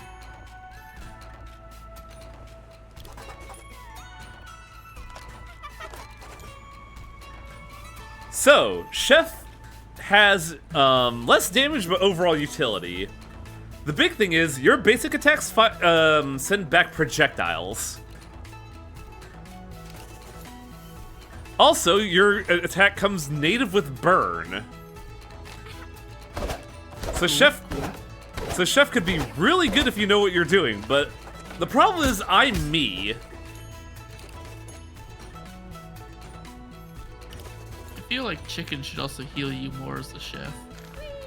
It doesn't, but your active ability is cooking, where if you press your triangle, you get a mild heal, and the heal is restored only by picking up wild chicken. So technically, it does heal you for more, but you can store that heal. Oh, okay. But also, the chef is a mage class. I mean, yeah, have you ever seen someone who really knows what they're doing in the kitchen? It's just like magic. Right? I'm a little bummed out because my folks aren't a fan of my cooking. And I think I know why, because they say it's like weirdly bitter, but also they caught COVID, so I think their fucking taste buds are just fried.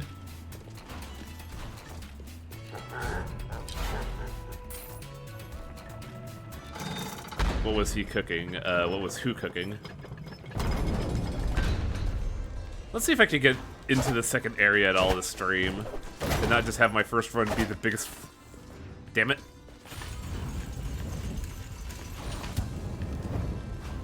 So that have my first run be the biggest fluke ever. The big thing that I personally don't like about the chef is that their attack is an unusually long startup. And that always fucks with me. Because that means I can't really attack in the air all that well.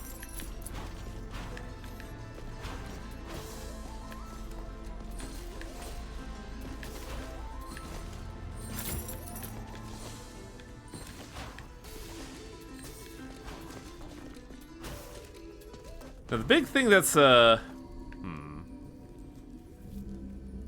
might as well go for it.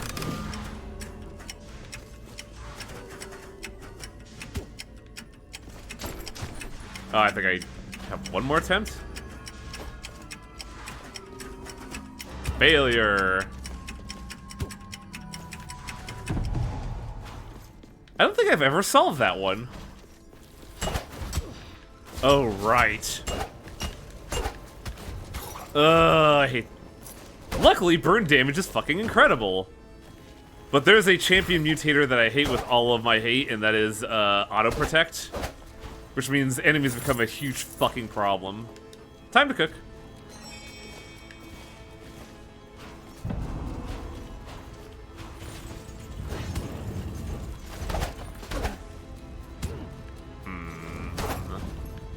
Already got a bad feeling about this run.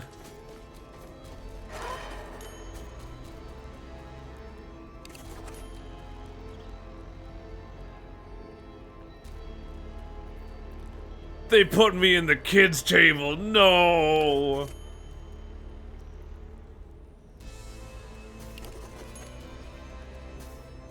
I do like how they use text size in this to emphasize, you know, tone.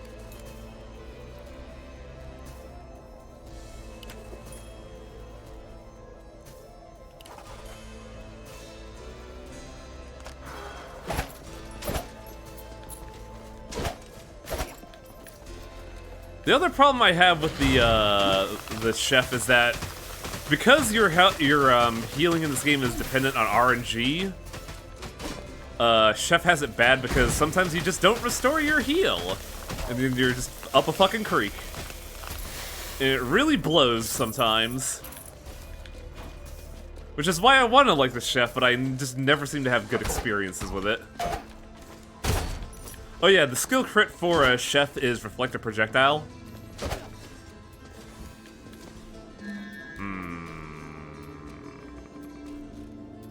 Nah.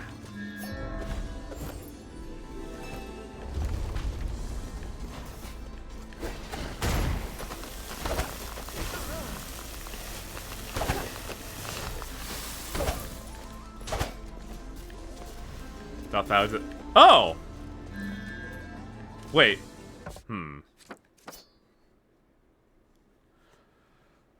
Oh, so the frying pan is the reflective weapon, and my default ability is that my weapon applies burn. So I should take the sword, because then I just have a free burn perk. Free burn. And you still have your poison bomb too. So. Yeah, I still have poison magic, and I still have my passive perk of healing.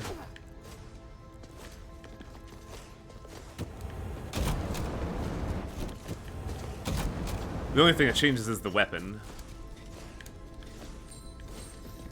Well, with that little wind up, you weren't really getting much use out of the reflect.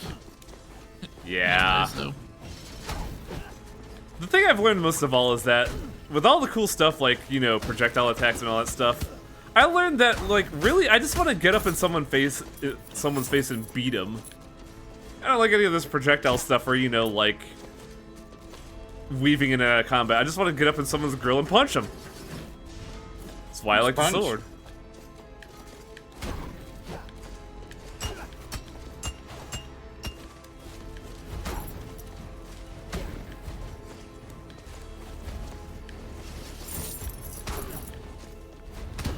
Oh, damn it.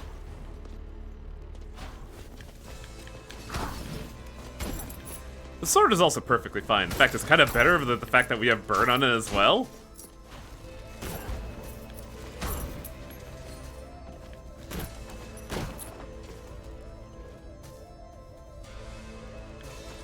Wait, these are the don't shit your pants devs? Really?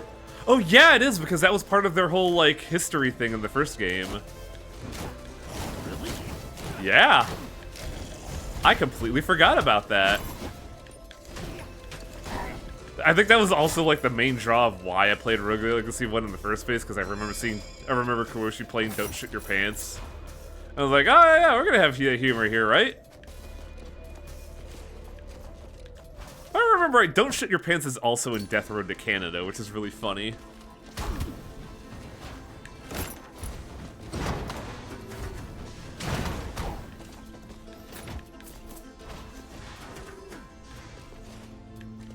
Yeah, apparently it was their first game they ever made. Good on these guys. Yeah, humble beginnings. Oh my fucking god. Hi, it's me, Sean Video Games, and I'm bad at video games. On this blessed day, we are all bad at video games. If anybody says otherwise, they're wrong. Ah, my good friend. The one that killed my fucking ass dead. No, I'm not picking these. What do I even have in terms of gear? Oh, the white beard has put my fucking max health down to problematic levels. Ah! It'd be less problematic if you stop stepping on spikes. It would be, you're right. Why are you so smart? I have a big brain. Damn. Where do you work out? Proton The Johnson. library. You say that the library. There you go. I know. That was the boring answer.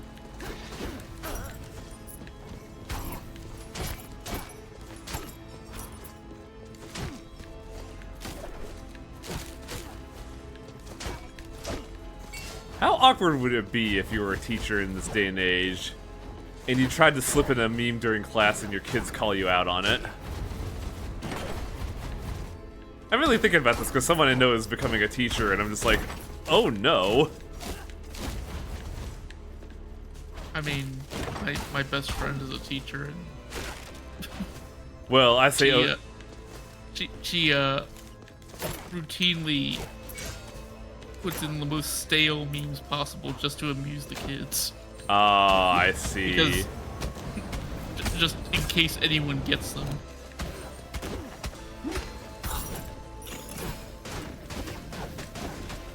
Large man. But honestly, like, I think the best thing you could do if you really hate the memes of today is just, like, go whole hog into them as an old person. True. True. How paradoxical is it that we loathe the old for what they have done to our society, but also act as the old for the young society? The way of the world, mean- man. The old generation has to embarrass the younger one. How progress I is think made. that's just the way of the world. Oh, I hate this. There we go.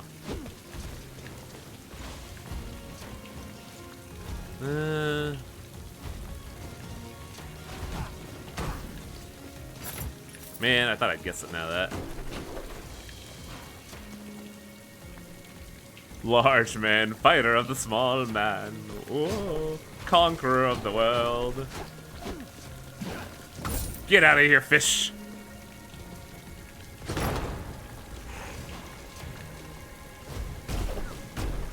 Should go back and watch that show again. Oh, Never finished it. what show? It's Always Sunny in Philadelphia. I've never actually watched that show. That's where the song you were singing came from. Ah. I thought it came from a weird skit in... Oh, fuck. Was Triangle Man in Tiny Toon Adventures? I do not know. It was like, when I was thinking of that, I was thinking of Triangle Man, but I don't actually think that's a lyric in Triangle Man now that I think about it. No, it's Nightman, Fighter of the Day Man, Yeah. or whatever it was. Triangle Man was a music video from They Might Be Giants. Wait. Really? What the fuck? Why did I... Wait. Am I thinking of Tiny Toon Adventures or am I thinking of Ren and Stimpy? I don't know what we're thinking about now. I'm trying to struggle to remember where I know Triangle Man, and I know it's not from They Might Be Giants, because I didn't know it was from They Might Be Giants. I thought Triangle Man was They Might Be Giants. Oh, Tiny Toon Adventures made one. Okay. Now everything's coming together. Okay. I'm not insane, just culturally ignorant.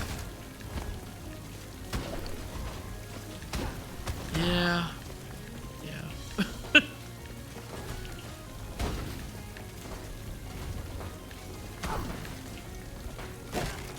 Look, man, I'm trying to get better. I'm listening to other music. I recently learned that, apparently ska is just in a frozen state of, nothing new has been developed, and the radio in my local area just plays every ska song ever. Because I was sitting there like, I had Spotify, and I was like, I wonder what's, like, other ska songs are there. I only know about what I hear in the radio, and lo and behold, everything on Spotify is just what I hear on the radio. I'm like, oh.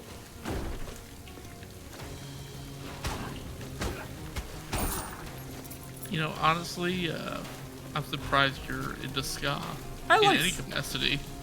I like ska and I like jazz. I never figured you for, like, surfer bro culture. I am in California, my dude. Yeah, you're in California, but you're in, like, the desert of California. I am in the desert of California, but I'm like 3 hours away from literally every beach.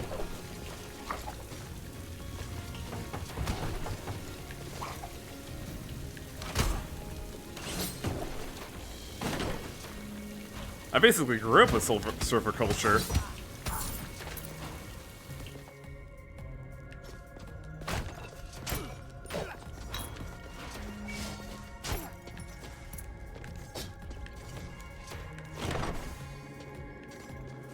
Malice. Do I get this weird fucking weapon? Are you referencing the Mighty Mighty Bosstones in this chat? Who is? Malice Toaster. Oh my fucking god, I know that song.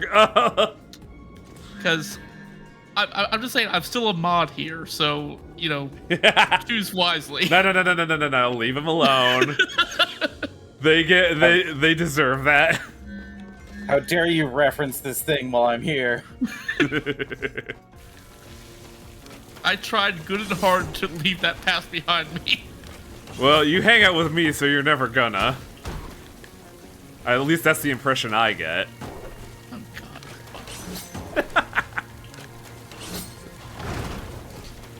God. I can hear Chitlin, like, I can hear Chitlin's hands just, like, grasping at the TV wanting to strangle me.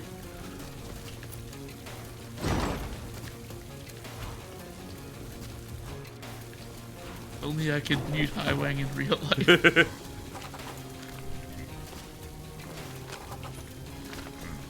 Buddy, you alright? So if you want to talk about, like, a weird focus that this game has, there's a pizza restaurant here. Alright. We got a pizza girl here. Yeah, why not? Maria the Pizza Girl. She is lore relevant. She is lore important. Because she talks about what the fuck is going on with this world.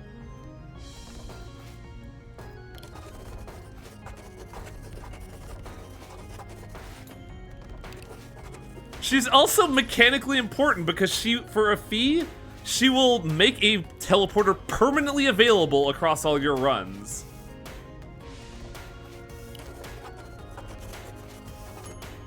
Oh, so she's the shortcut person. Yep. And she talks about, like, what went wrong with the world and how reality's kind of fucked as a result. But she also just likes delivering pizza. It's her hobby. She also has, like, a target attack here.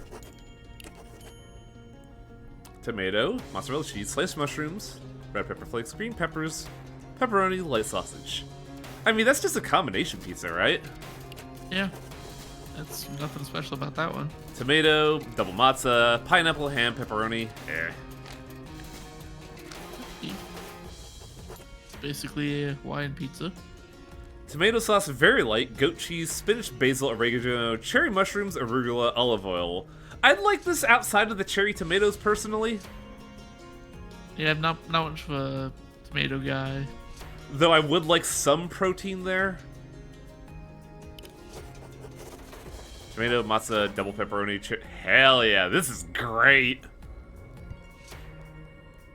This double pepperoni is so good.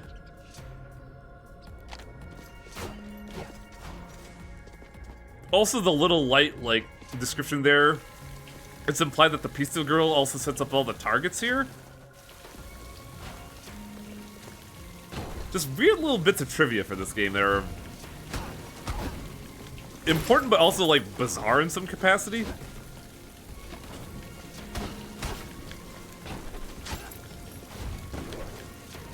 Oh my fucking god.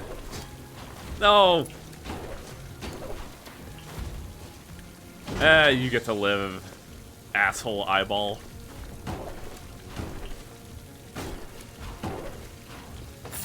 Ah, no prize here. What a tragedy. I want prizes with my chests. What's up? Because you are obviously so ingrained in surfer culture, Yeah? have you ever gone surfing yourself? No! I'm I a have. poser. Oh, okay, so you're one of those people. Yep. I'm not very good at it, but The big thing about it is that windsurfing, to be specific. the big thing about it is that because of where I live, I never, even though I'm 3 hours away from any beach, I never actually had the opportunity to go surfing. So I never actually got my license or a car until I was like 25. And by then I was already doing stuff like fucking free running, skateboarding, etc. Tennis if you want to be really lame. Oh, Dude, tennis is fun as shit. What are you talking about?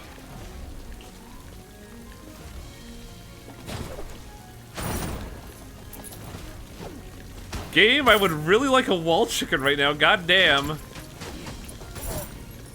I'm fucking dying. This is kind of what I mean by, like, your luck really determines, your ability to survive in this game. I have not seen a single wall chicken this entire run, and I'm fucking dying. There we go. And with that survivability instantly reclaimed.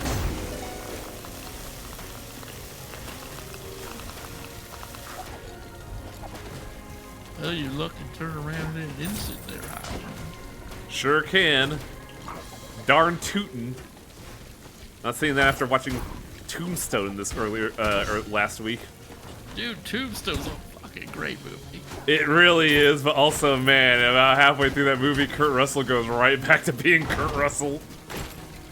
Just ditches the accent completely. He goes from trying to be like an old Westerner to just being fucking Snake from Escape from LA. That movie really good though, like, for a movie about the Earp brothers, there's a lot of focus on Doc Holliday. Mm-hmm. They picked a pretty good actor for Doc Holliday, not gonna lie. Oh yeah. Yeah. Go on. Val Kilmer, I believe, was Doc Holliday, and he just basically stole every scene in that Yeah. movie. So, this is a really good perk. This perk basically puts 2 shields around you that block all projectiles and damage enemies. I don't know if I want to Sounds trade good. that away for my heal or not. Because the heal How is... much health?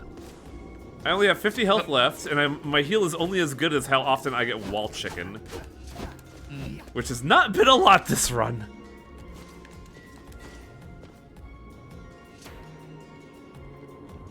I have been using this healing. What are you talking about, Selnar? That's why I'm in this goddamn pickle, because I haven't been getting a chicken to restore my heal.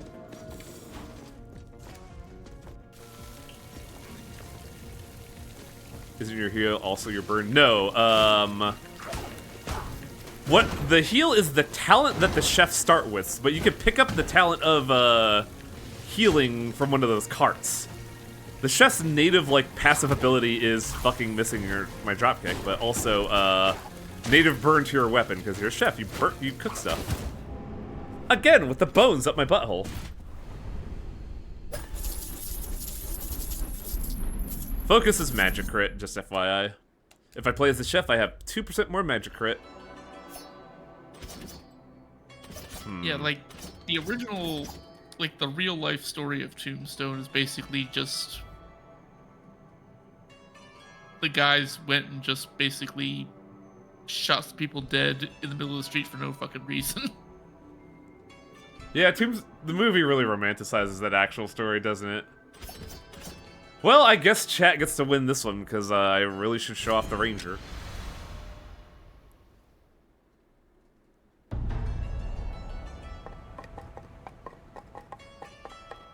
Can I scam my way into my favorite class? Or should I get perks? Well, first off, let's get the rune I want.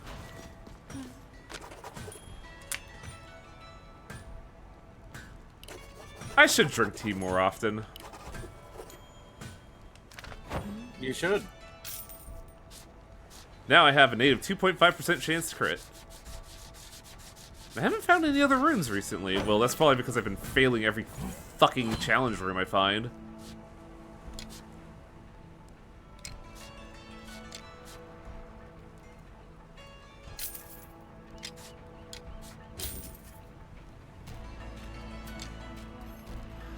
Oh, I see. I can in fact go overweight capacity. I should fix that.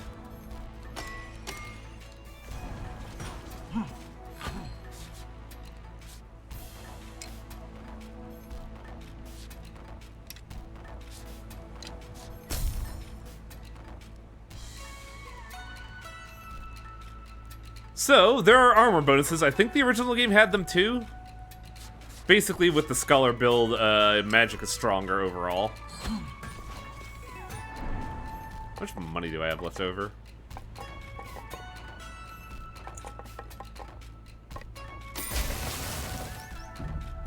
Grab a little... So, the Gunslinger is the one range class I actually like to use. Because all it is a bullet hose, and I think that's fucking hilarious.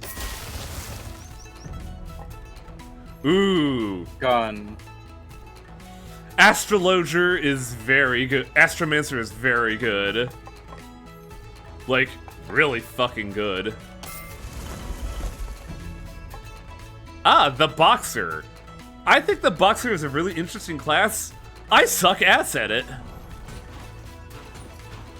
Because the big thing about the Boxer is that it requires a lot of very small damaging hits to get to one big hit. But, I stay in place too long and I eventually get hit. You gotta float like a butterfly and sting like a bee. Yep. Isn't Tombstone based off the gunfight at the OK Corral? Yes!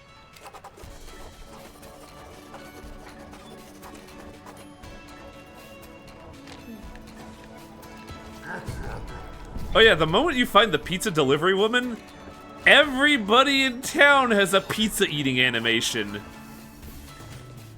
Pizza. Even the fucking, like, training dummies have pizza eating animations.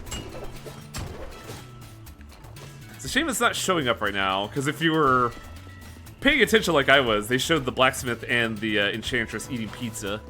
Even Charon was eating pizza. And he's death! Oh, you know what I should have done? I should have done the challenge mission as the ranger. I'm wondering why Karen shouldn't be able to eat pizza. You know what? You're right.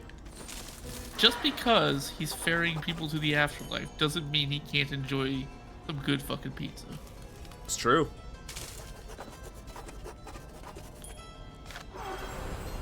Oh. Oh boy, this challenge mission. Hell yeah. I'm gonna have to do that next time we get a next run.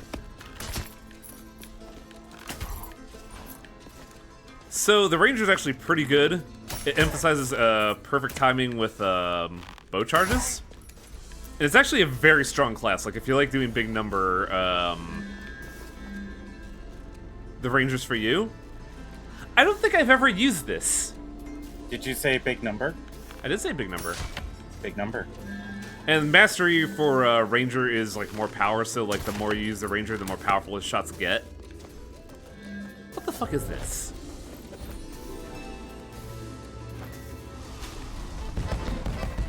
Oh, what the fuck is this? How have I not used this? Well, this just got awesome. Right?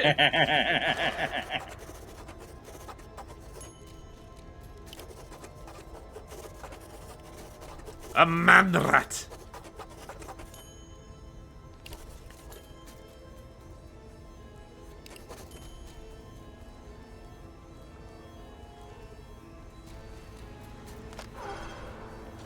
I really want to play Hades, but I cannot justify it right now.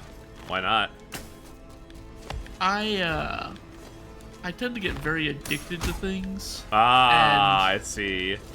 There's a I lot do of not Hades. have time for something like Hades. Yeah? It looks super good, and I want to play it, but It's quite good game. Hard to recommend from me. that's what literally everyone has said. It's a fantastic game, and I don't believe anyone's lying about that. I'm sure it is fantastic. May I ask one question if it's not too imposing?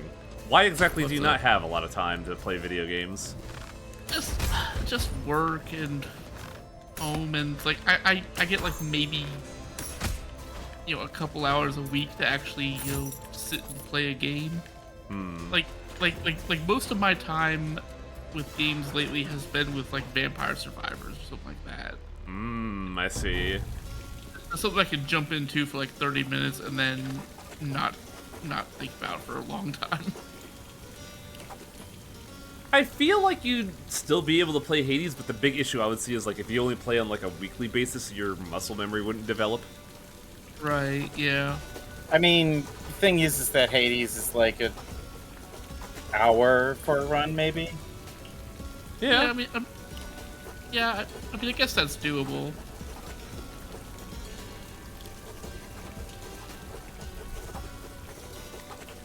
So yeah, the big thing is that Maria the Pizza Girl is very successful because she can feel, because even though the world is like constantly shifting and not, set in place, she has the vibes of knowing where to go.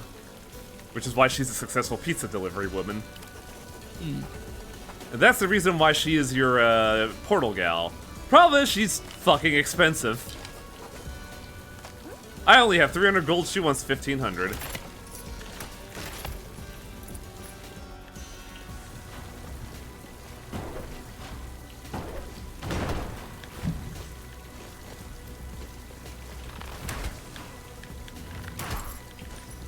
Maybe I should play Ranger more.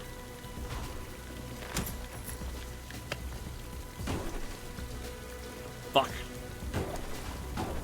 Yeah, but the limited time aspect for me is one of those reasons why I've constantly talked about how I just don't want to play RPGs. Yeah. I refuse to learn new mechanics. And yeah, I honestly, I'm surprised I had the time to go through Amalur. Like that was a long fucking game, but Yeah, it was.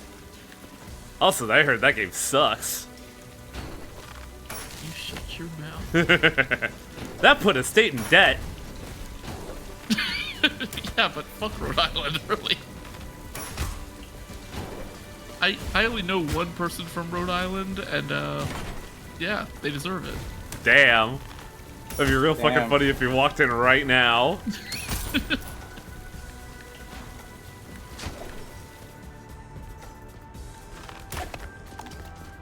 Oh, now I'm getting fucking food all over the place. Goddamn, what's happening here? Oh! So while the pirate ship is fun, this is a really good perk. And it is new, chat has not seen it, so let's take a look at anime. Hey, chill. And how do you feel about samurai movies? I haven't seen that many of them, to be perfectly honest. Have you ever seen them do this? I thought that was a secret door, never mind. But the Immortal Kotetsu is basically the anime Slash. It is so fucking good. Because it is also effectively a double jump that hits and also gives you iframes. It's really fucking good. What was it called? The Immortal Kotetsu? Kotetsu, okay. Yeah. The only problem is that his damage is not great, but you're not using it for damage. You're using it to get the hell out of dodge. Or get into dodge. I'm not your dad. Yeah, see, there's a weapon in Ninja Gaiden 1 called the Kaitetsu, and I thought, you know, that was something I might know about, but nope. Well, the Kaitetsu is basically a bastardization of the Kotetsu, which is a I want to say a mid-sized sword.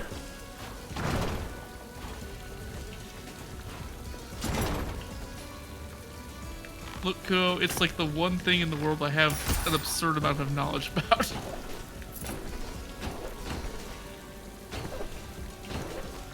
I wish I was better at Ninja Gaiden, but boy, I suck hog at those games.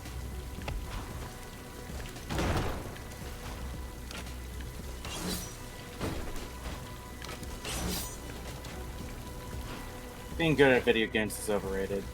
Yeah. I agree, which is why I put so much effort into Darkest Dungeon to prove I was good at it. This is why Immortal Kotetsu is so good, because you could just break level design.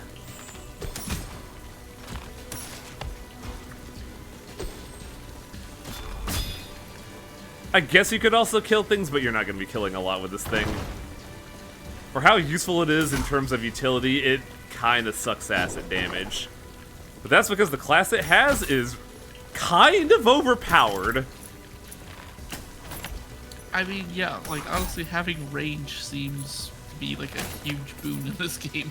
Yeah, which is why the class that is linked to the Immortal Kotetsu is really fucking overpowered, in my opinion. But what is the class? Is it a ninja? No, the other trope. Samurai? Correct. You want to know what the samurai has? A sword? The samurai has a katana. The samurai passively has increased damage output. Their mastery gives you more strength, which is more damage. But here's the wild thing. You know how the Valkyrie has the spear and is a long-range weapon and is versatile? Uh-huh. What if the katana was that, but double the range of a spear and more versatile angles of attack? I mean, that just sounds like some weep shit right there. It is. Hanzo Steel. That's why I like it so much, because it's really fucking overpowered. Because while the spear attacks in cardinal directions, up, down, left, right, the katana attacks in 15-degree angles, which sounds kind of ridiculous, but it lets you do some really cheeky bullshit with, like, the ridiculous range of its attack.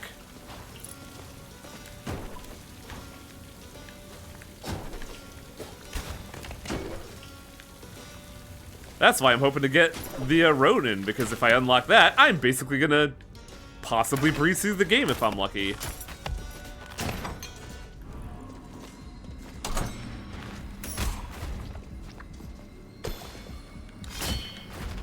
Hey, Wang, did you ever play the Devil May Cry's?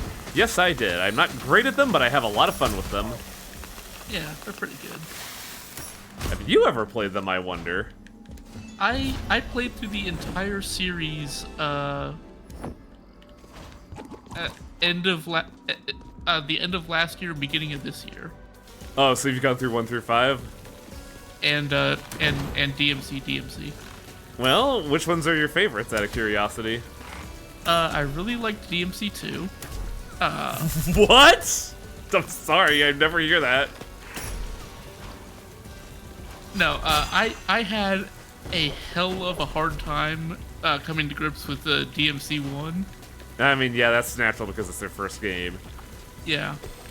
So when I moved into DMC 2, I'm like, oh, this is easy as shit. I could just hold down the projectile button and things go away. Of course. I should have fucking known. So I really enjoyed DMC2 for that aspect.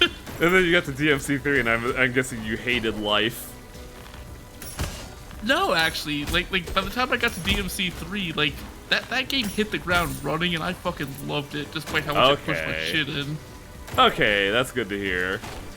I thought I was gonna hear like a complete reversal of opinions, because most people write off 1 and 2 because Run was kind of a weird game because it was originally meant to be a Resident Evil, and then they like flipped the scripts. Yeah. 1 was a real rough experience. I'm not gonna lie. Like, I honestly don't think 1 holds up very well. I would agree. 2 is but like it's usually universally acclaimed that 2 is like worse than 1. Oh, 2 is absolutely worse than 1, but but yeah, but it was what I needed at the time. 4 is also an interesting one because, like, hoo boy, that is like the definition of a good but incomplete game. I did not like 4, to be perfectly honest. Which aspect of 4 did you not like?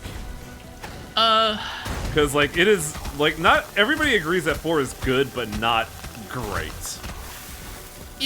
It definitely had some good stuff in it. Like,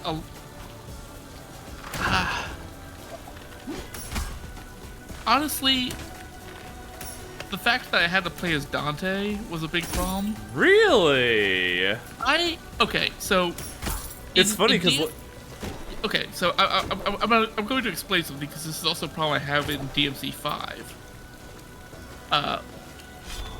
In God damn it. DMC3, Dante had 2 weapons and a style, and that was it.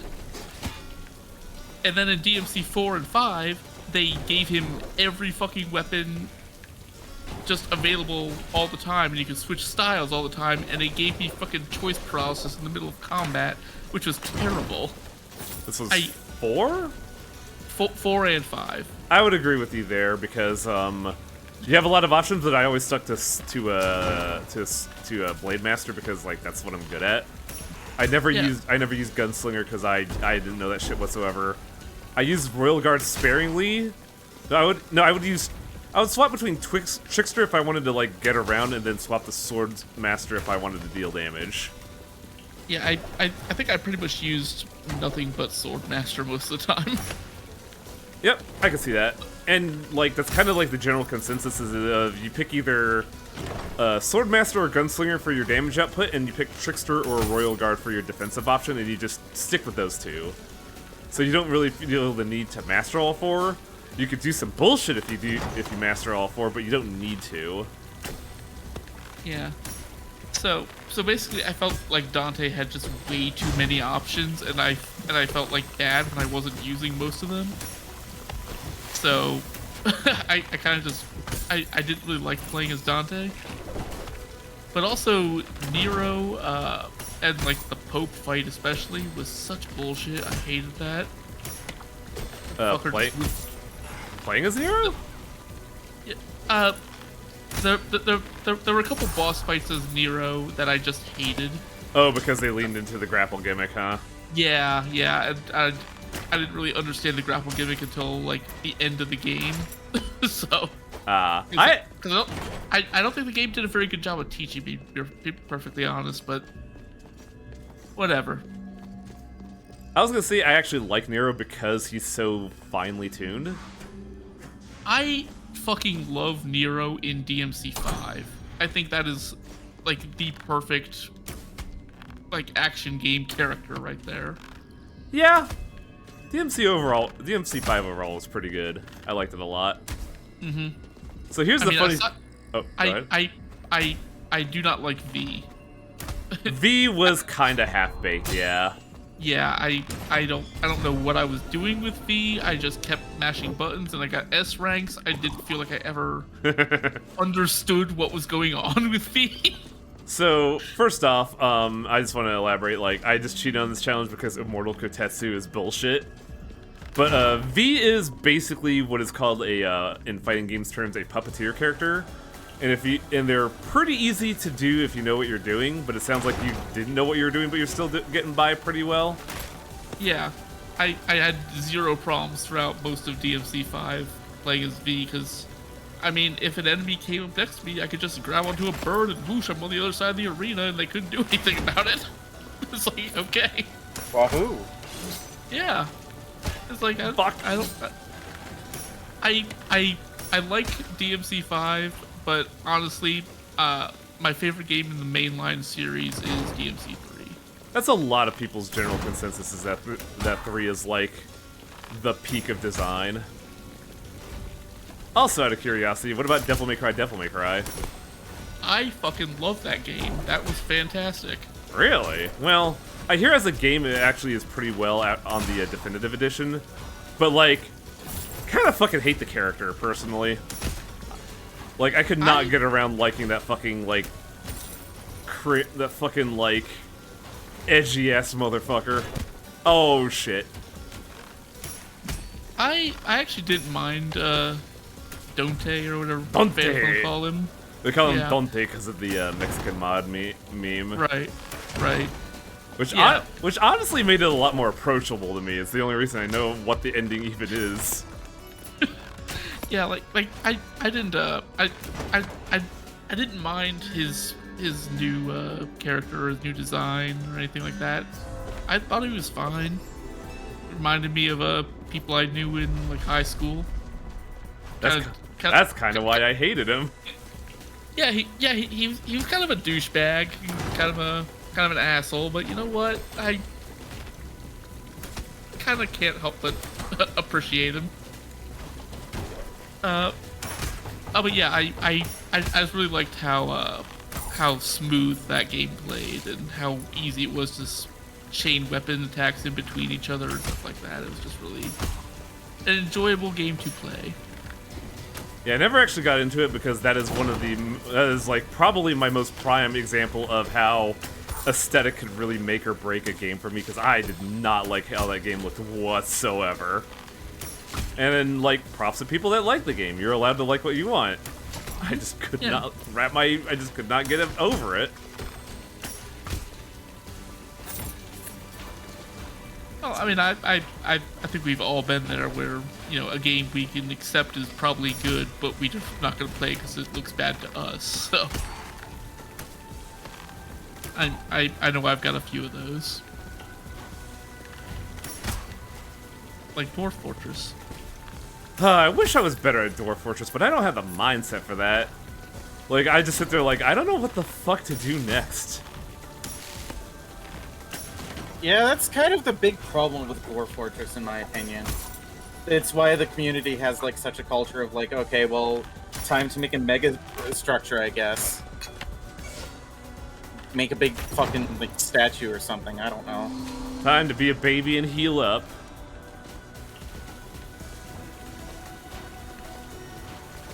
It's kind of the issue I have with 7 Days to Die as well, is that while I like the zombie combat and, you know, scavenging gameplay of that, when the game sits down and says, hey, build a house, I'm like,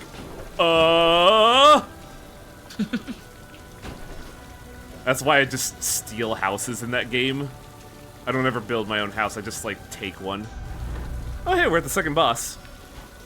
Oh, hey. Well, first off, before I even do anything, I want to go to the entrance and unlock this area, because I have money now. Like the game Mindustry, if you want to do base building, but lower scales. I'll have to keep that in mind. Here, ma'am, deliver me pizzas here. Oh, wow, you got a lot of money this run. Yeah, we were at like, what, 3,000? We started, our first run had 6,000, but like, that was a weirdly good run. So here's a fun thing about this area that I find extremely hilarious. You could skip this level entirely. You eventually have to beat the boss, but you could go to Zone 3 just by going here.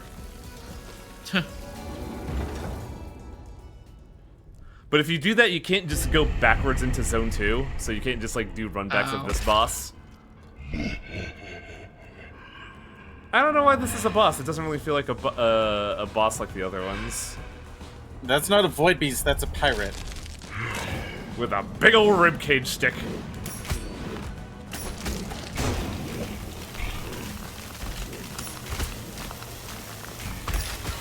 Oh, right, I forgot about that.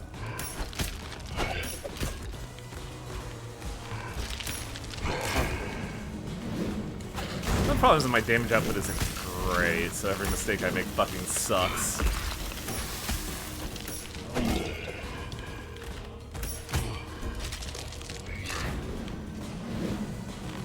That big bone is actually the one I'm worried most about. But hey, guess what? You think that fight's easy? What if we had 2 boneheads? Oh no. I was wondering what the gimmick was. Yeah, this is where I kind of start to fucking suck and die. Yeah. Because when you have multiple... One seemed way too manageable.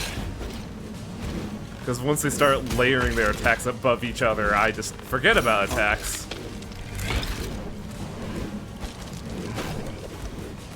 Oh. They have 2 health bars. Yep. Honestly, once you get ones down, it's relatively easy Yeah, it's just, getting it down. yeah, it's a lot of, And I don't really have the damage output that I like.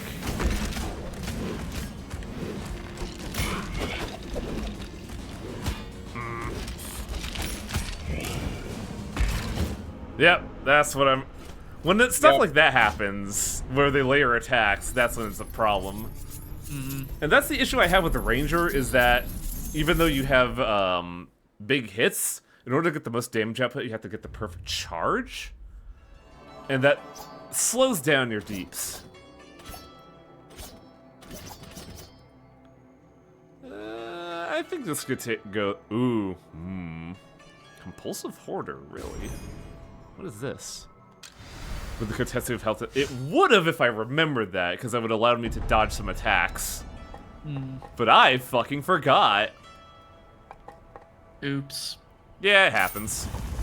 I honestly forgot you had it too, so. Oh, no.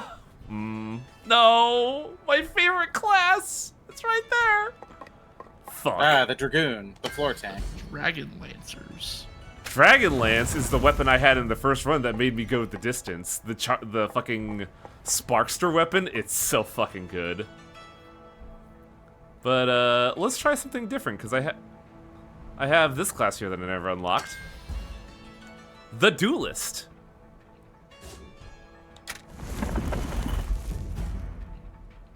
Labor costs rise with each upgrade, making each purchase slightly more expensive.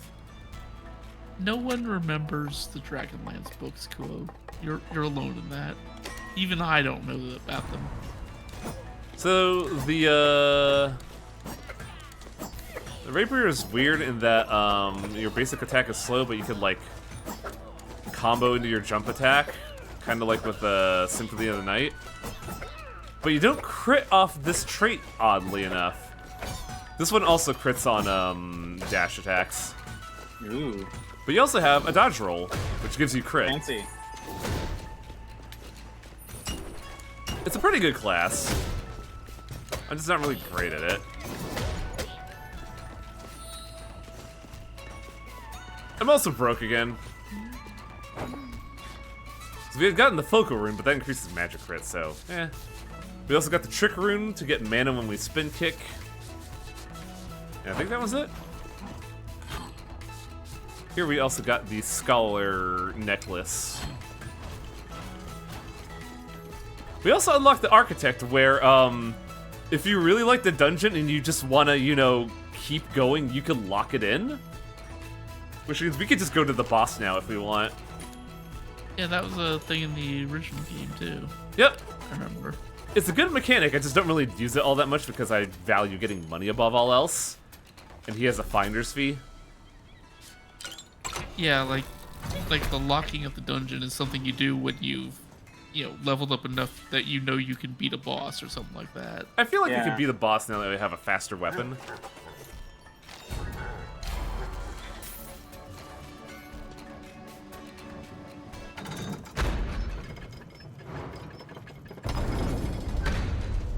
But the thing about the locked dungeon is that there's no more... Every treasure chest you looted is still looted. Yeah. So it's basically, oh, I want to fucking run back at that boss. Yeah. Just a Quick retry. Also, I unlocked the perk where once I get to a boss door, I get a slight heal. It is 20%. It could go up to 100. And that's deceptively helpful. That sounds very good, yeah. Oh, right back here, huh? Yeah, because I unlocked the dungeon.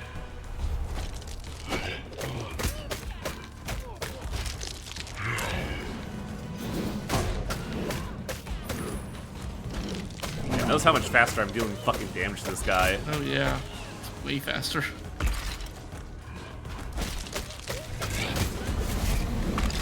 Oh, that was really dumb of me.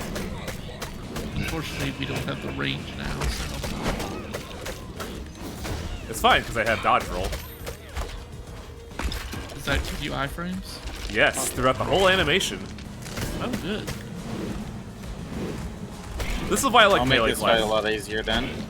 Yeah, this is why I like melee classes, because I know... If I know that I have to be next to someone to, do stuff, I am a lot more, conscious of where I need to be when attacking. Oh. Man, that fucking...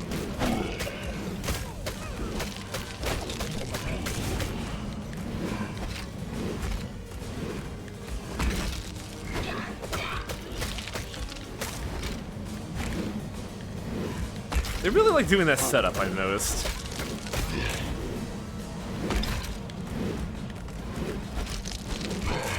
It's like they've been programmed to do it.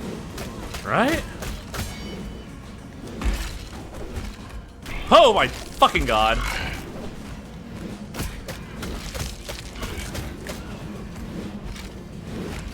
That looked unlikely. I still beefed it either way.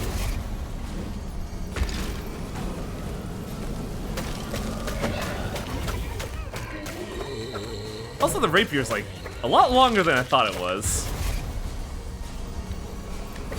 Easy clap. For a certain definition of easy. Clumsy but easy.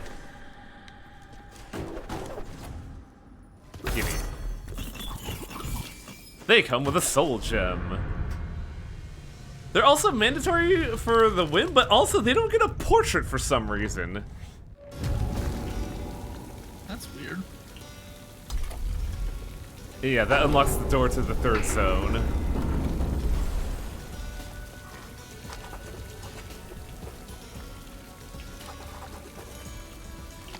No problem, my dude.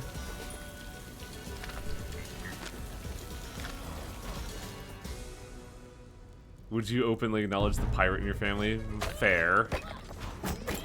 That is actually very, very fair, TPR. Ma'am, you shouldn't be eating what you sell. Yeah, don't get high on your own supply. Exactly. But I have 1,500. Fucking unlock this place, man. I ain't got time for this shit. So can you teleport back to this region now that, even with an unlocked dungeon? Yep. If I just generate the new dungeon because she unlocked the teleporter here, her vibes allow me to come back to the start of areas. Okay. Yup. Which we might be doing soon.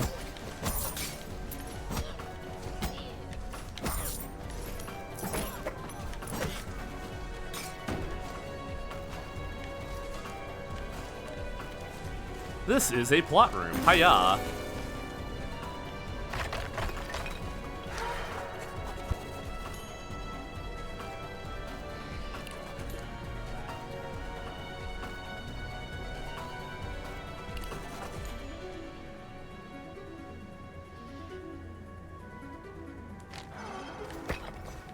So the big gimmick of this area is that it is a traditional dungeon, unlike the last area, which was just a hallway. But in order to get to the boss, we need 2 keys. And when we get the keys, when we redeem the keys, they're permanently unlocked.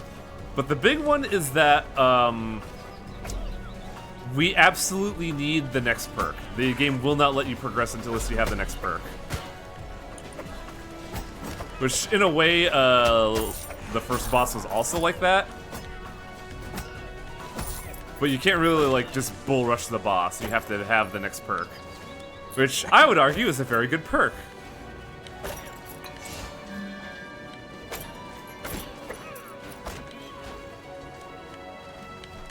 Oh!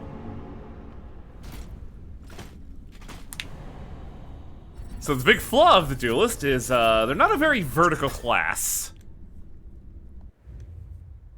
They also kind of rely on crits for damage.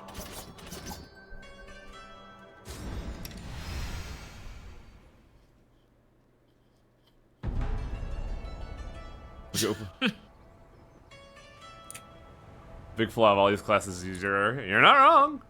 Also, I should unlock this. The safe.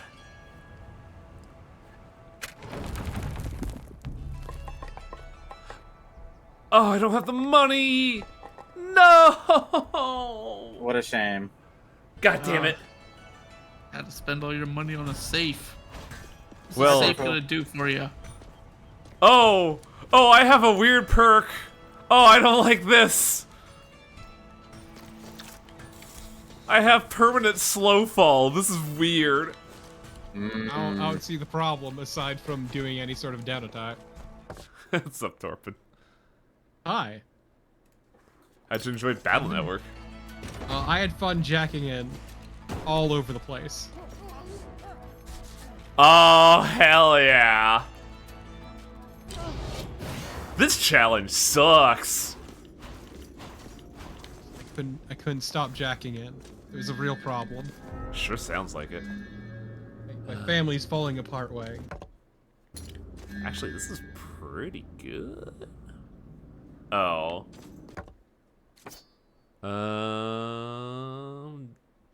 Doesn't look like it do status effects, but I'm gonna lean on the fact that my fire shield might do a status effect.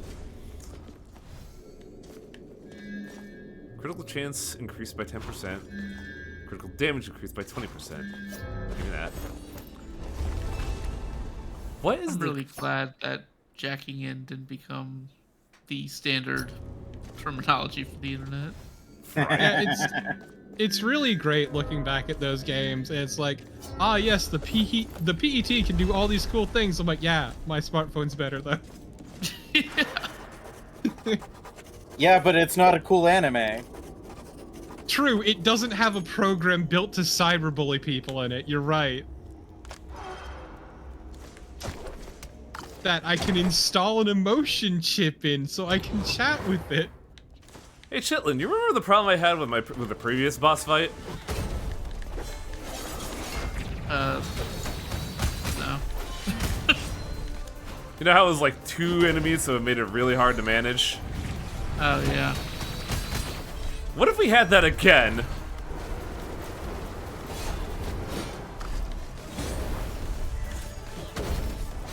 I mean, just do what you're doing to 2 of them. What's the problem?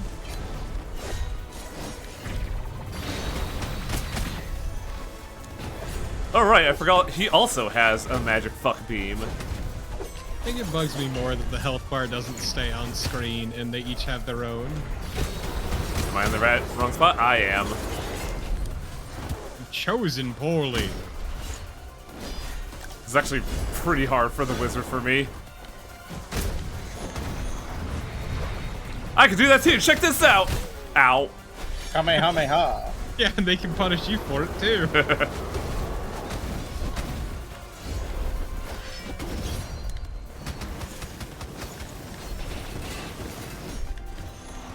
I'm in a great spot. Oh! 6 save. I'm in trouble. Yeah, I wasn't getting out of that one.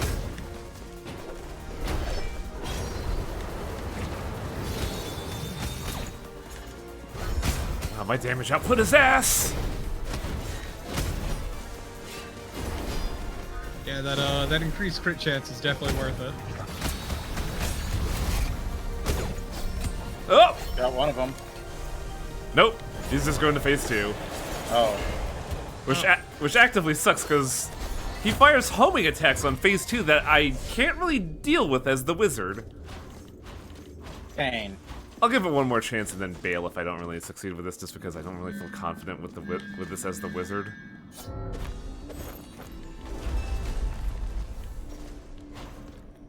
maybe with your duelist role, you could do it. Maybe. Your weapon applies a stack of poison. I mean, it's better than the other thing. Yes, poison the robot. Yes! Oh, yes! This is the shit I live for. Heal and take 100% more damage. Yes. Hell yeah. That is correct. Yeah, just don't get hit. It's very simple. Oh, yeah, exactly. What are you, stupid? Oh, no! Okay, you deserve that one. You deserved every bit of that.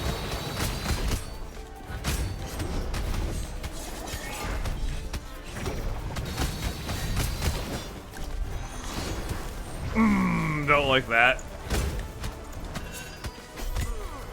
I was mashing that fucking beam button real hard. I appreciate that you are just playing this fight way sloppier now. Huh? It's the beam. I gotta shoot the beam, man. He leaves you open. It sure does.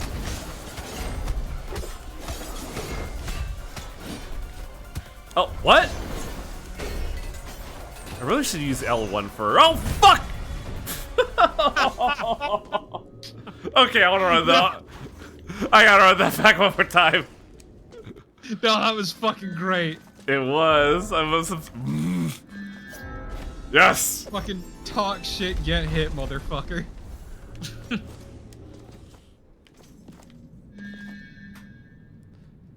I want? I'm only getting through, so I'm only getting 20% at 12% out of this. Do I want this? What's the other one? Gain 100 mana when hurt. I can overcharge mana. That actually might be bad for me. Yeah, I mean, if you're not super sold on either, you can just re-roll. I kind of sold on this one because like it's a wizard one, and every time I see that, like I'd use that if I wasn't if I was a wizard. Now that I'm a wizard, I'm like fucking yeah, let's do this.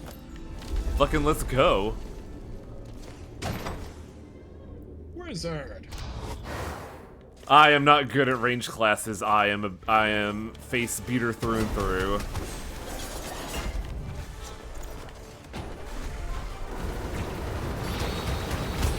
Where's the it's wizard time? It's Oh no. wizard time, motherfucker! Oh, god damn it. It's wizard time, No! motherfucker! I'm gonna wizard the shit out of you. No! Oh, wait, I'm still alive. Fuck. Oh my fucking god. Wow.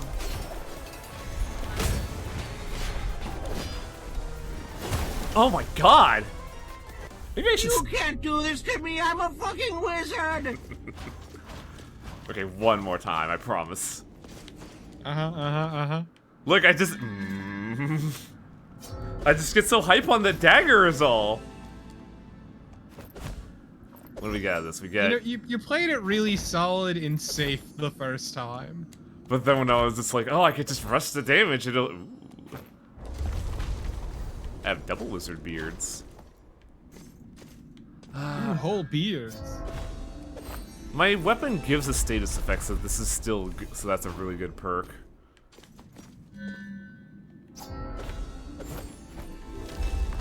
This will be safer. I'm taking less damage. I'm not taking double damage anymore. Yeah, for those that are wondering, the first real good run we had, this is why I was good with it. Because I did this challenge a lot. Oh.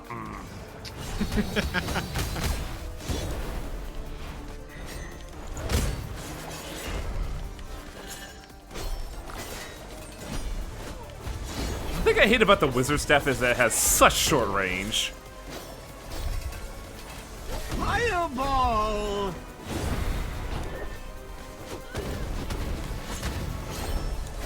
Oh, fuck.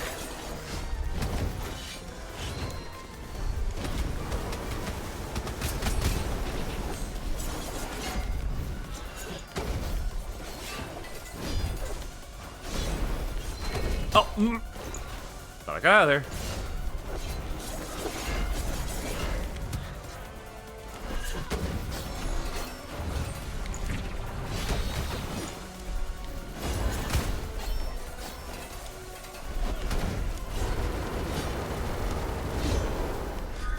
Maybe the wizard is not a good class for this.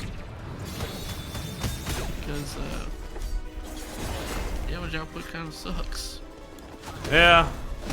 And you have to stand still to hurt these guys. Just not really that good. I wanna believe. I mean, it's saying both of them at once.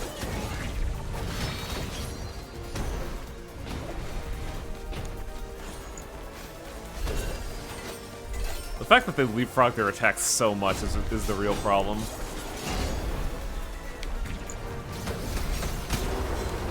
Whoa! Yeah, they are really good at unintentionally staggering their moves. Yeah.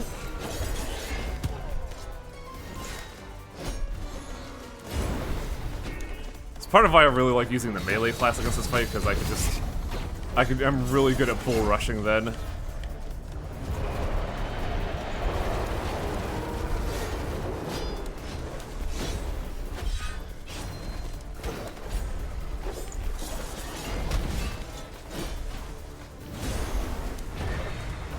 God, only 50%.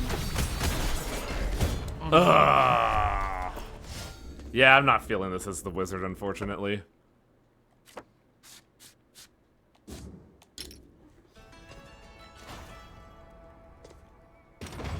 Oh god, it's gonna be even worse than slow fall. I mean, wizards are just, like, inherently shit. That's just the truth. How do you feel about artificers? They, have guns, right? Yeah. They're cool. Okay.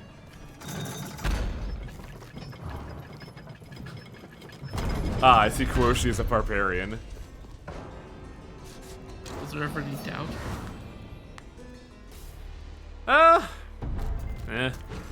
Kuroshi doesn't really strike me as the angry type. Hey, you don't need to be angry to be a barbarian. Their innate ability is rage. You can be, like, an intelligent, calm barbarian. It's fine. And then be very angry. Though the Barber Rogue is a very common build that is used, so maybe you're right. I unga, therefore I punga. Sunrise, Not that kind of sunset. thief. I steal people's lives.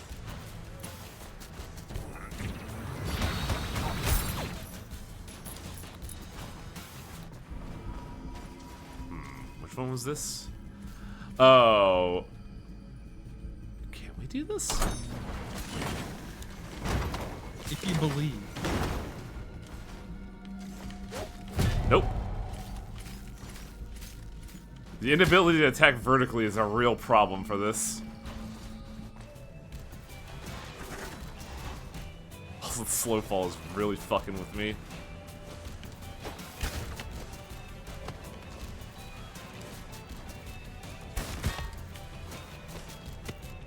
So one of the keys we need to unlock the area is up there, but we cannot get them until we get the perk for this area.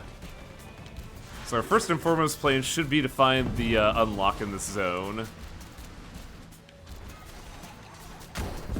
By the way, Torpo, you know how you said attacking down is going to be a real fucking problem for me? Mm-hmm. This area introduces the Will-O-Wisps, the enemies that can only be damaged via a down attack. Gross.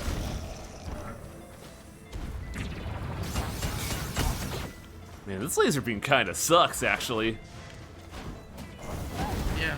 Oh, you just noticed that your Kamehameha's damage blows ass. Yeah, I couldn't see it in the boss fight because I was too busy avoiding attacks. Oh yeah, no, it was real shit. Oh, this is gonna be hilarious. Gunlance is back, baby! You can't do this to me, I'm a fucking wizard.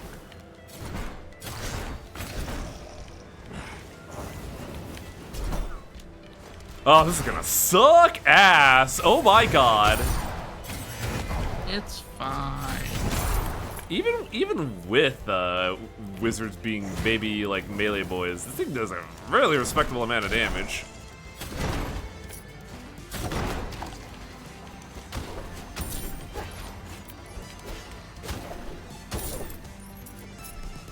The slow fall is fucking killing me. What? No, the slow fall is fun. It's funny, but also, goddamn, I'm dying, Squirtle. I mean, that's not mutually exclusive, Torpo. It can be funny and killing Oh, at the same God, time. this is great. That is true. I can cheat. Hooray for cheating. This is why I love the gun lance. What did the lily do? It is needed to unlock the boss of this area. Okay, yeah, because you mashed through it, so. Ah, my bad. Like, it offers nothing else.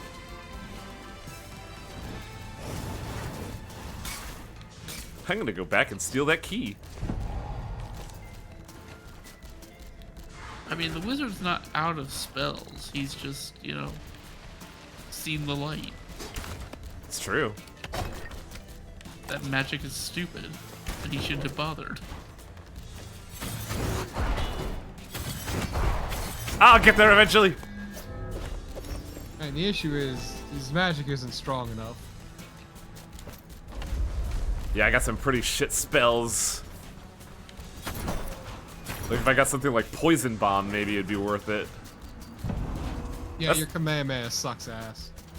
That's the big downside of the wizards, that their gimmick relies on the spells you're given, and if you're given, like, a raw deal, then fuck you, I guess.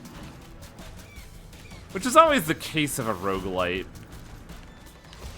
It's just the same that this class doesn't really do well unless you start with something good.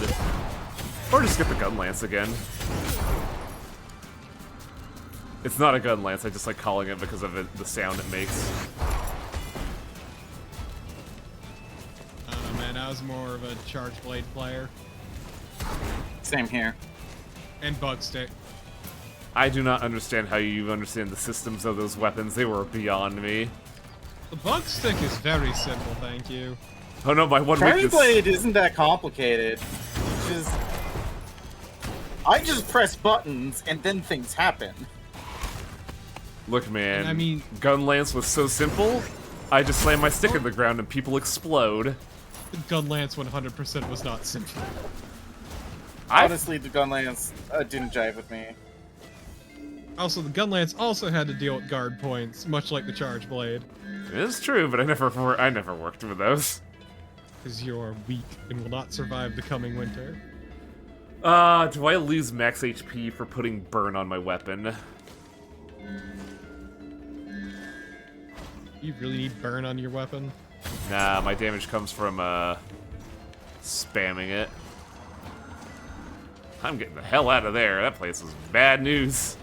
Stop!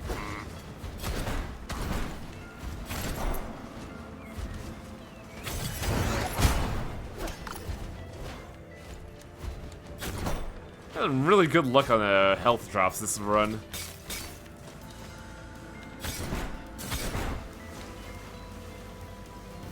Fuck this. It still sucks. But it did what I needed it to.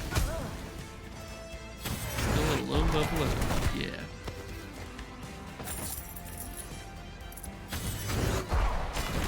I love this fucking weapon. It's so good.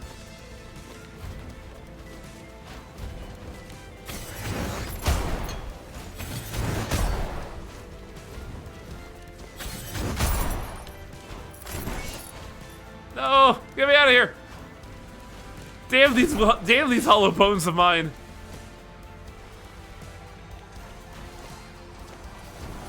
Oh, this sucks. Huh!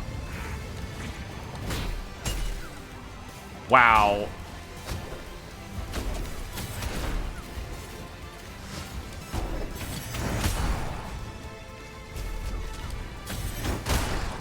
I'm hanging on a wiggle prayer here.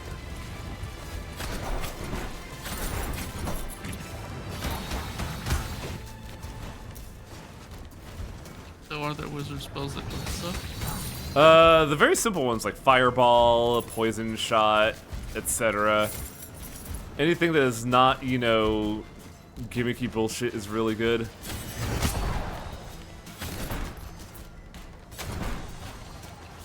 I'm trying to remember my favorite spell, but I'm drawing a blank right now because I'm trying to live at 78 HP. Look, I think I know what your favorite spell is. Fireball! Shotguns for everyone! That is also very good. That is a spell I could get behind.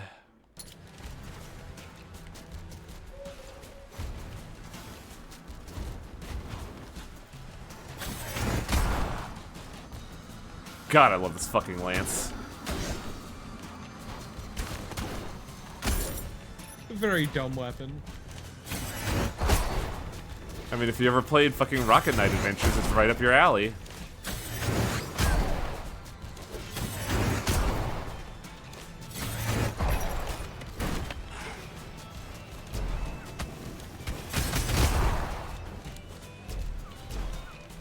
Where am I? Oh! Okay.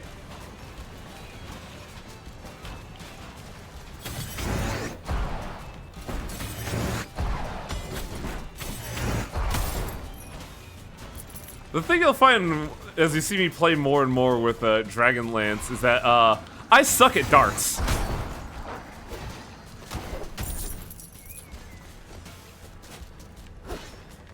Can't do that there. How about I just cheat? One of the things I really like doing in this game is just fucking cheating. Just not engaging with the level design. How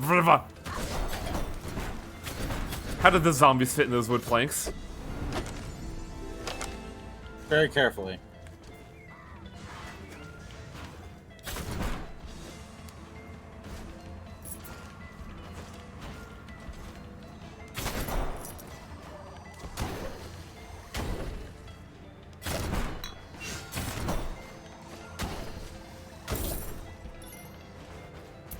Whoa, what is Cecil?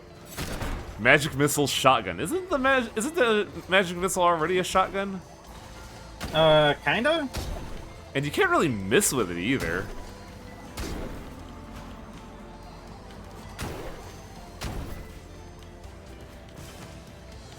Like, magic missile is a spell that cannot miss unless another wizard is a dick. Which they typically are. Ooh. If I remember right, that is the crit weapon.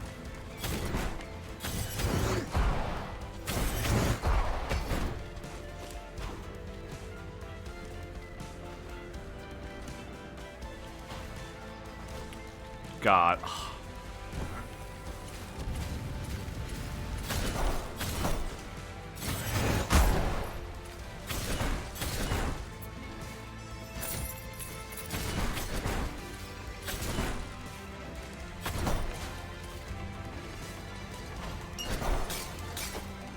Nah.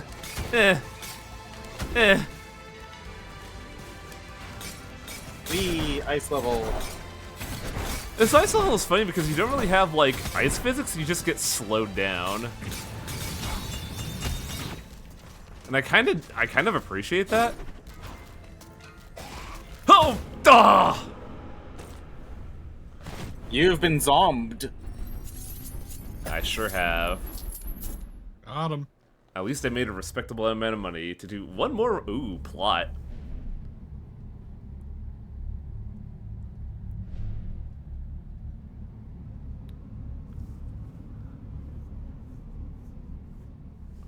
Yeah, those zombies fucking suck, dude. I should show off this trait before I unlock the Dragon Lancer.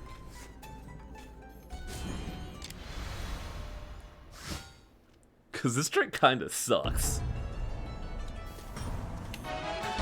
Hey, thanks for the sub, Arena. Everything leaves behind color. Whee!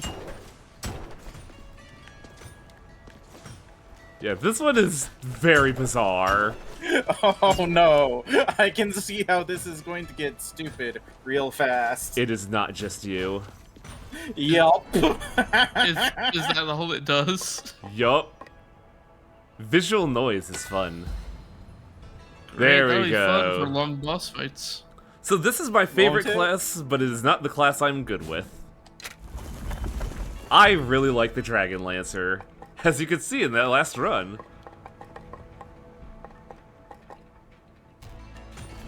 Do I have enough money to unlock the,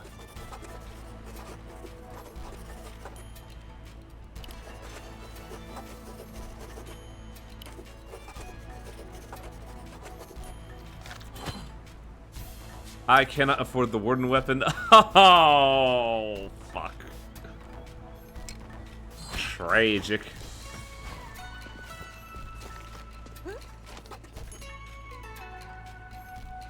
I do enjoy free pizza. Hey, what do you say we try that one challenge again? I mean, it can't go any worse. But it might not go better. I'd argue to go better. I'd argue it would have to go better.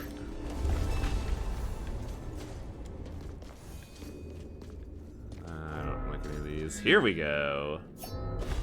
The great thing about the Dragon Knight is that they have high base HP, so they are innately tanky. Eh. Actually, no, that's fucking great for this.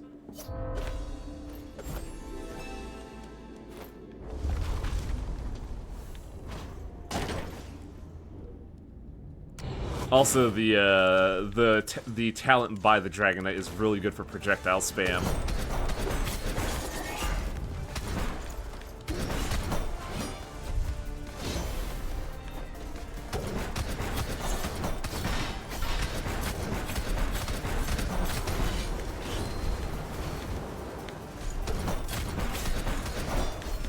Look at this user fucking projectiles. Uh-oh. And also, he allows me to answer this.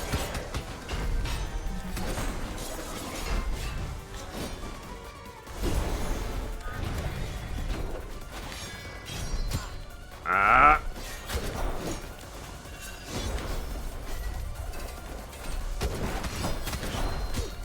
My God.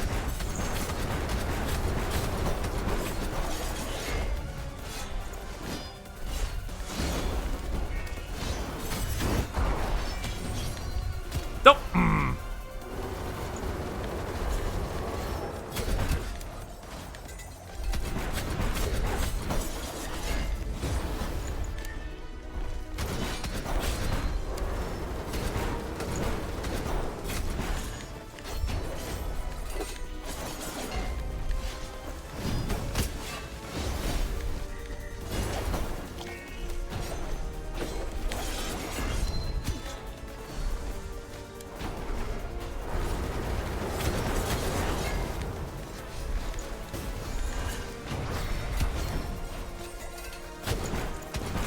Well, that's one down.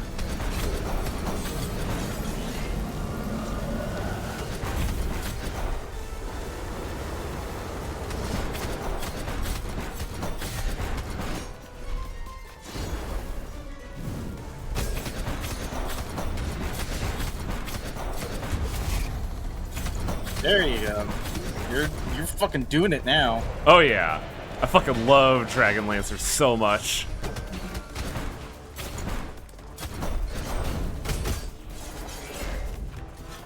I could do that too.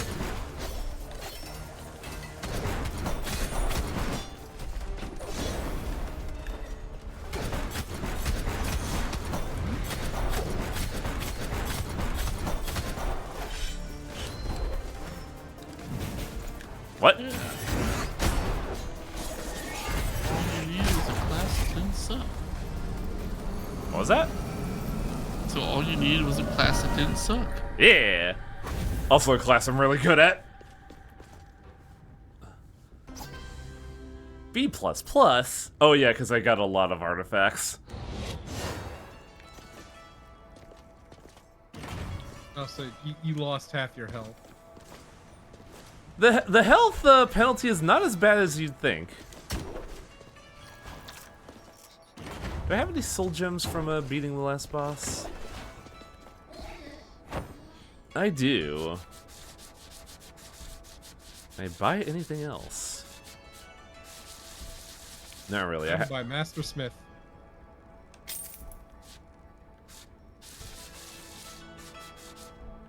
So here is why you want to keep working at the soul shop, because if you have a preference and you get enough soul crystals, you could just lock in one character to be the class you like. They also do that for it. Be boring. Exactly. If you want to just beat the game, you have a character you can do that with. But there's be boring. But there's an opposite one. There's one that locks the left side to be completely random. That's correct, though. It's a roguelite. Yep. You shouldn't get what you want. I don't be at the mercy of what the machine god gives you. I don't disagree with you. It's really fun to try out new and different things, but if I want to beat a fucking boss, I like having that option in my pocket. That sounds like quitter talk. Yeah.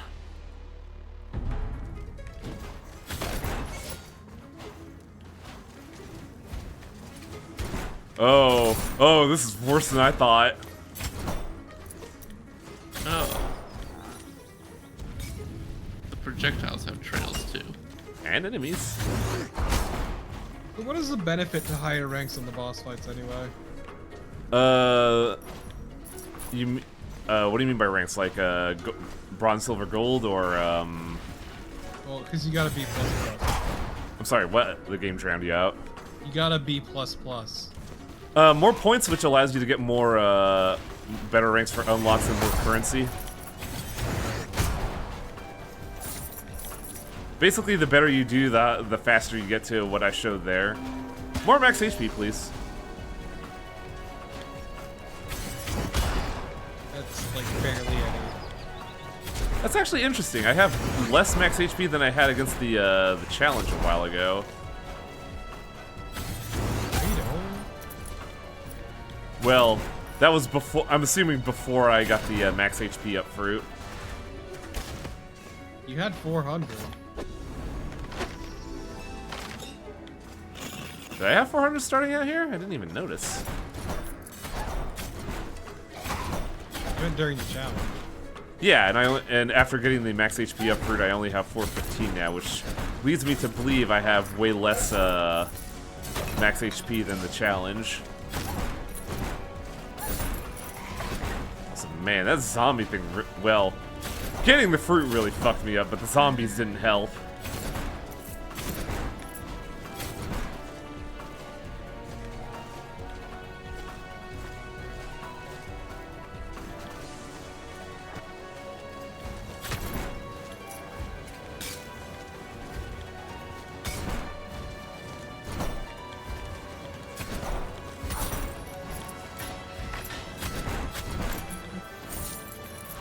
I always feel weird about using, like, the class talents, because it's a scenario of, like, oh, these things are on such a cooldown, I should save them for the boss, and then I fucking eat tremendous shit from level design. I never know how to, like, get over that. Okay, so that's kind of funny. Their trail disappears when you kill them. Huh. Instantly. I'm more incentivized to kill them, then. Health, please, I'm fucking dying. Then perish. Oh!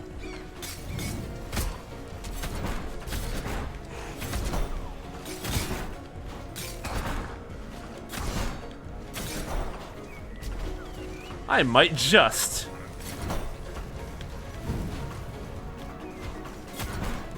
Sick whiff. Yeah. I was never really good with the axes in Castlevania.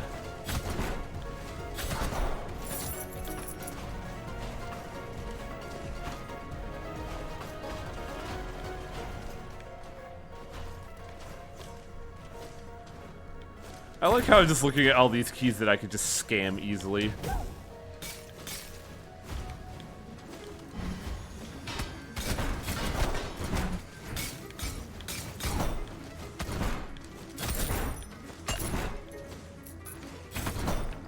By the way, you know those balls? They seem, patterned. They're not. They will, in efforts to track you whenever they can.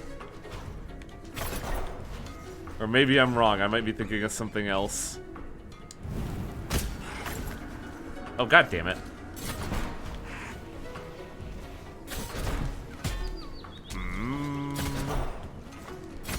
Don't like it.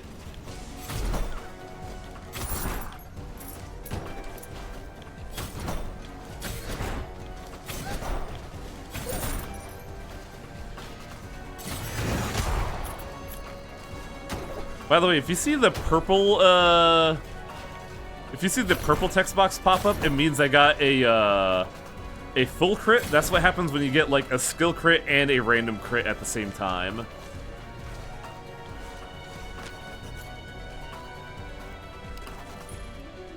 Oh, it's like a red crit. Yeah. But for me, red crit is, like, over 100% crit from, like, Warframe. Yeah, that's what I'm thinking of. So this is a clue on how we get the next ability. But we have to find the room first on 41 health. On 91 health.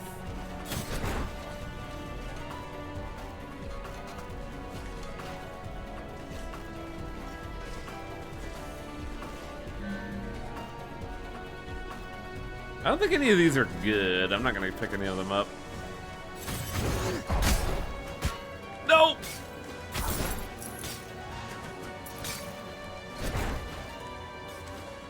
I'm amazed you didn't get nailed by that thing. I know, right? No! Now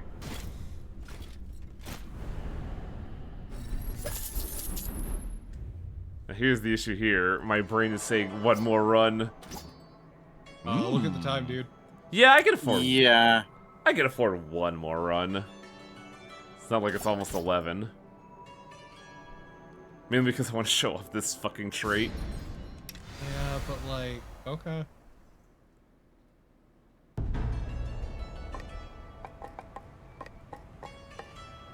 also want to see if I could, like, get the Ronin here. No. I do not like the boxer.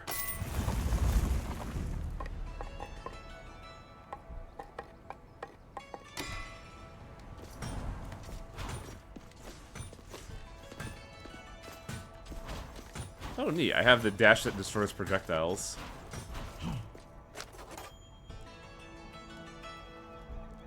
Thanks, Athos.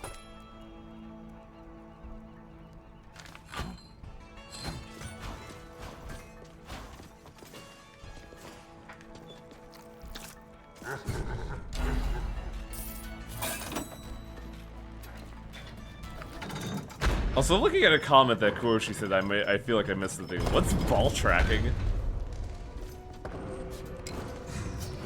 Like, I have no clue. I'm assuming it's what's advertised on the tin, but I don't remember ever talking about ball tracking.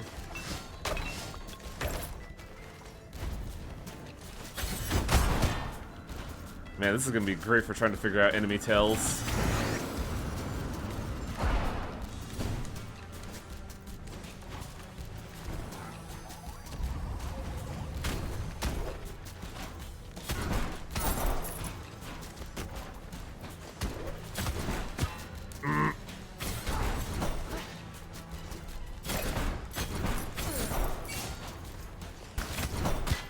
Fuck. Where did that come from?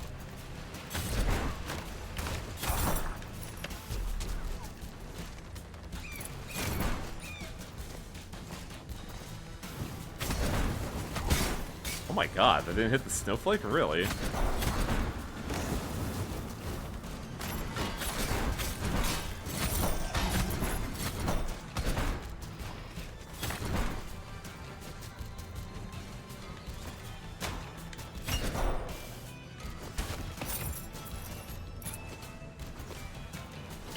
I just need to find the room. Where's the room? All I want is the next perk. Ah! Got him.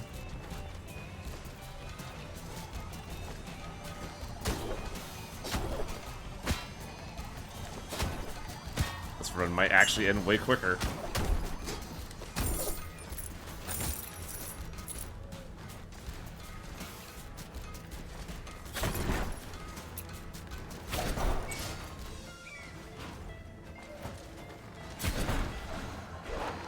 Oh my god, that wolf!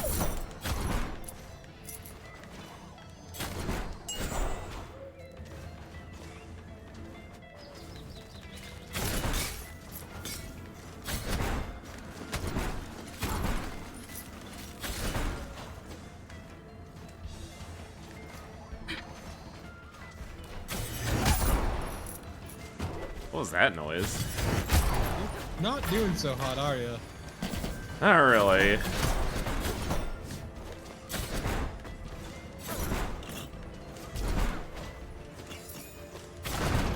The thing I've noticed when playing this game for for as long as I've been doing right now, which doesn't really feel all that long, but hey, is that this stage and the last level are really big jumps in difficulty. The enemies hit way harder for where you scale at. Just don't get hit. Yeah, that's always the rule at the end of the day, after all.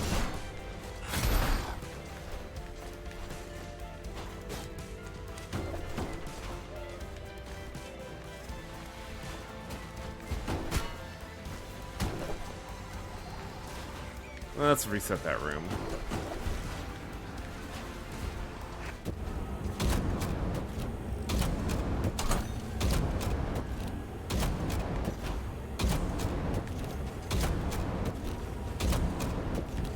Toasty.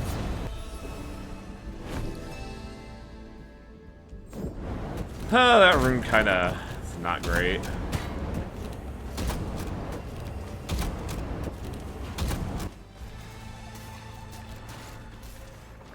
Oh, it's not the room yet. What's happening here? Oh! Yeah! I think that's a good sign of I should probably stop here. Yeah. Yeah.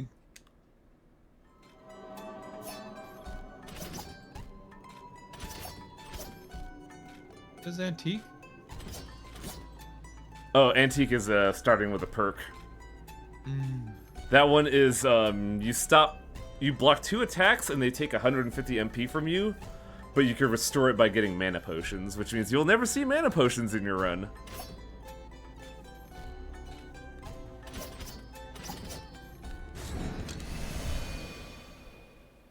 Guess we could end it with showing off the boxer and why I don't like the boxer, but I'm not going to actually go in the dungeon. I'm just going to punch the training dummy a little bit.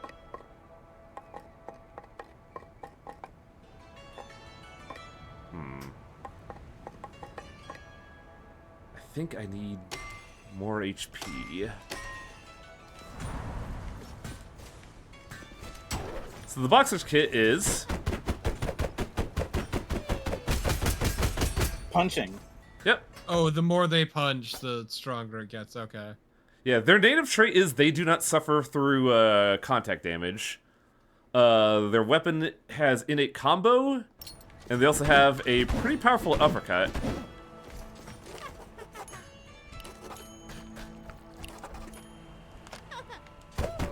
But the big thing is your native trait, where if you have a lot of combo, you have the all-star punch.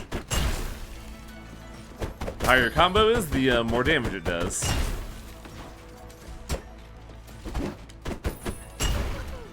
You can also aim the all-star punch if you want to send them in a direction. But I don't know, I'm just not great with the boxer.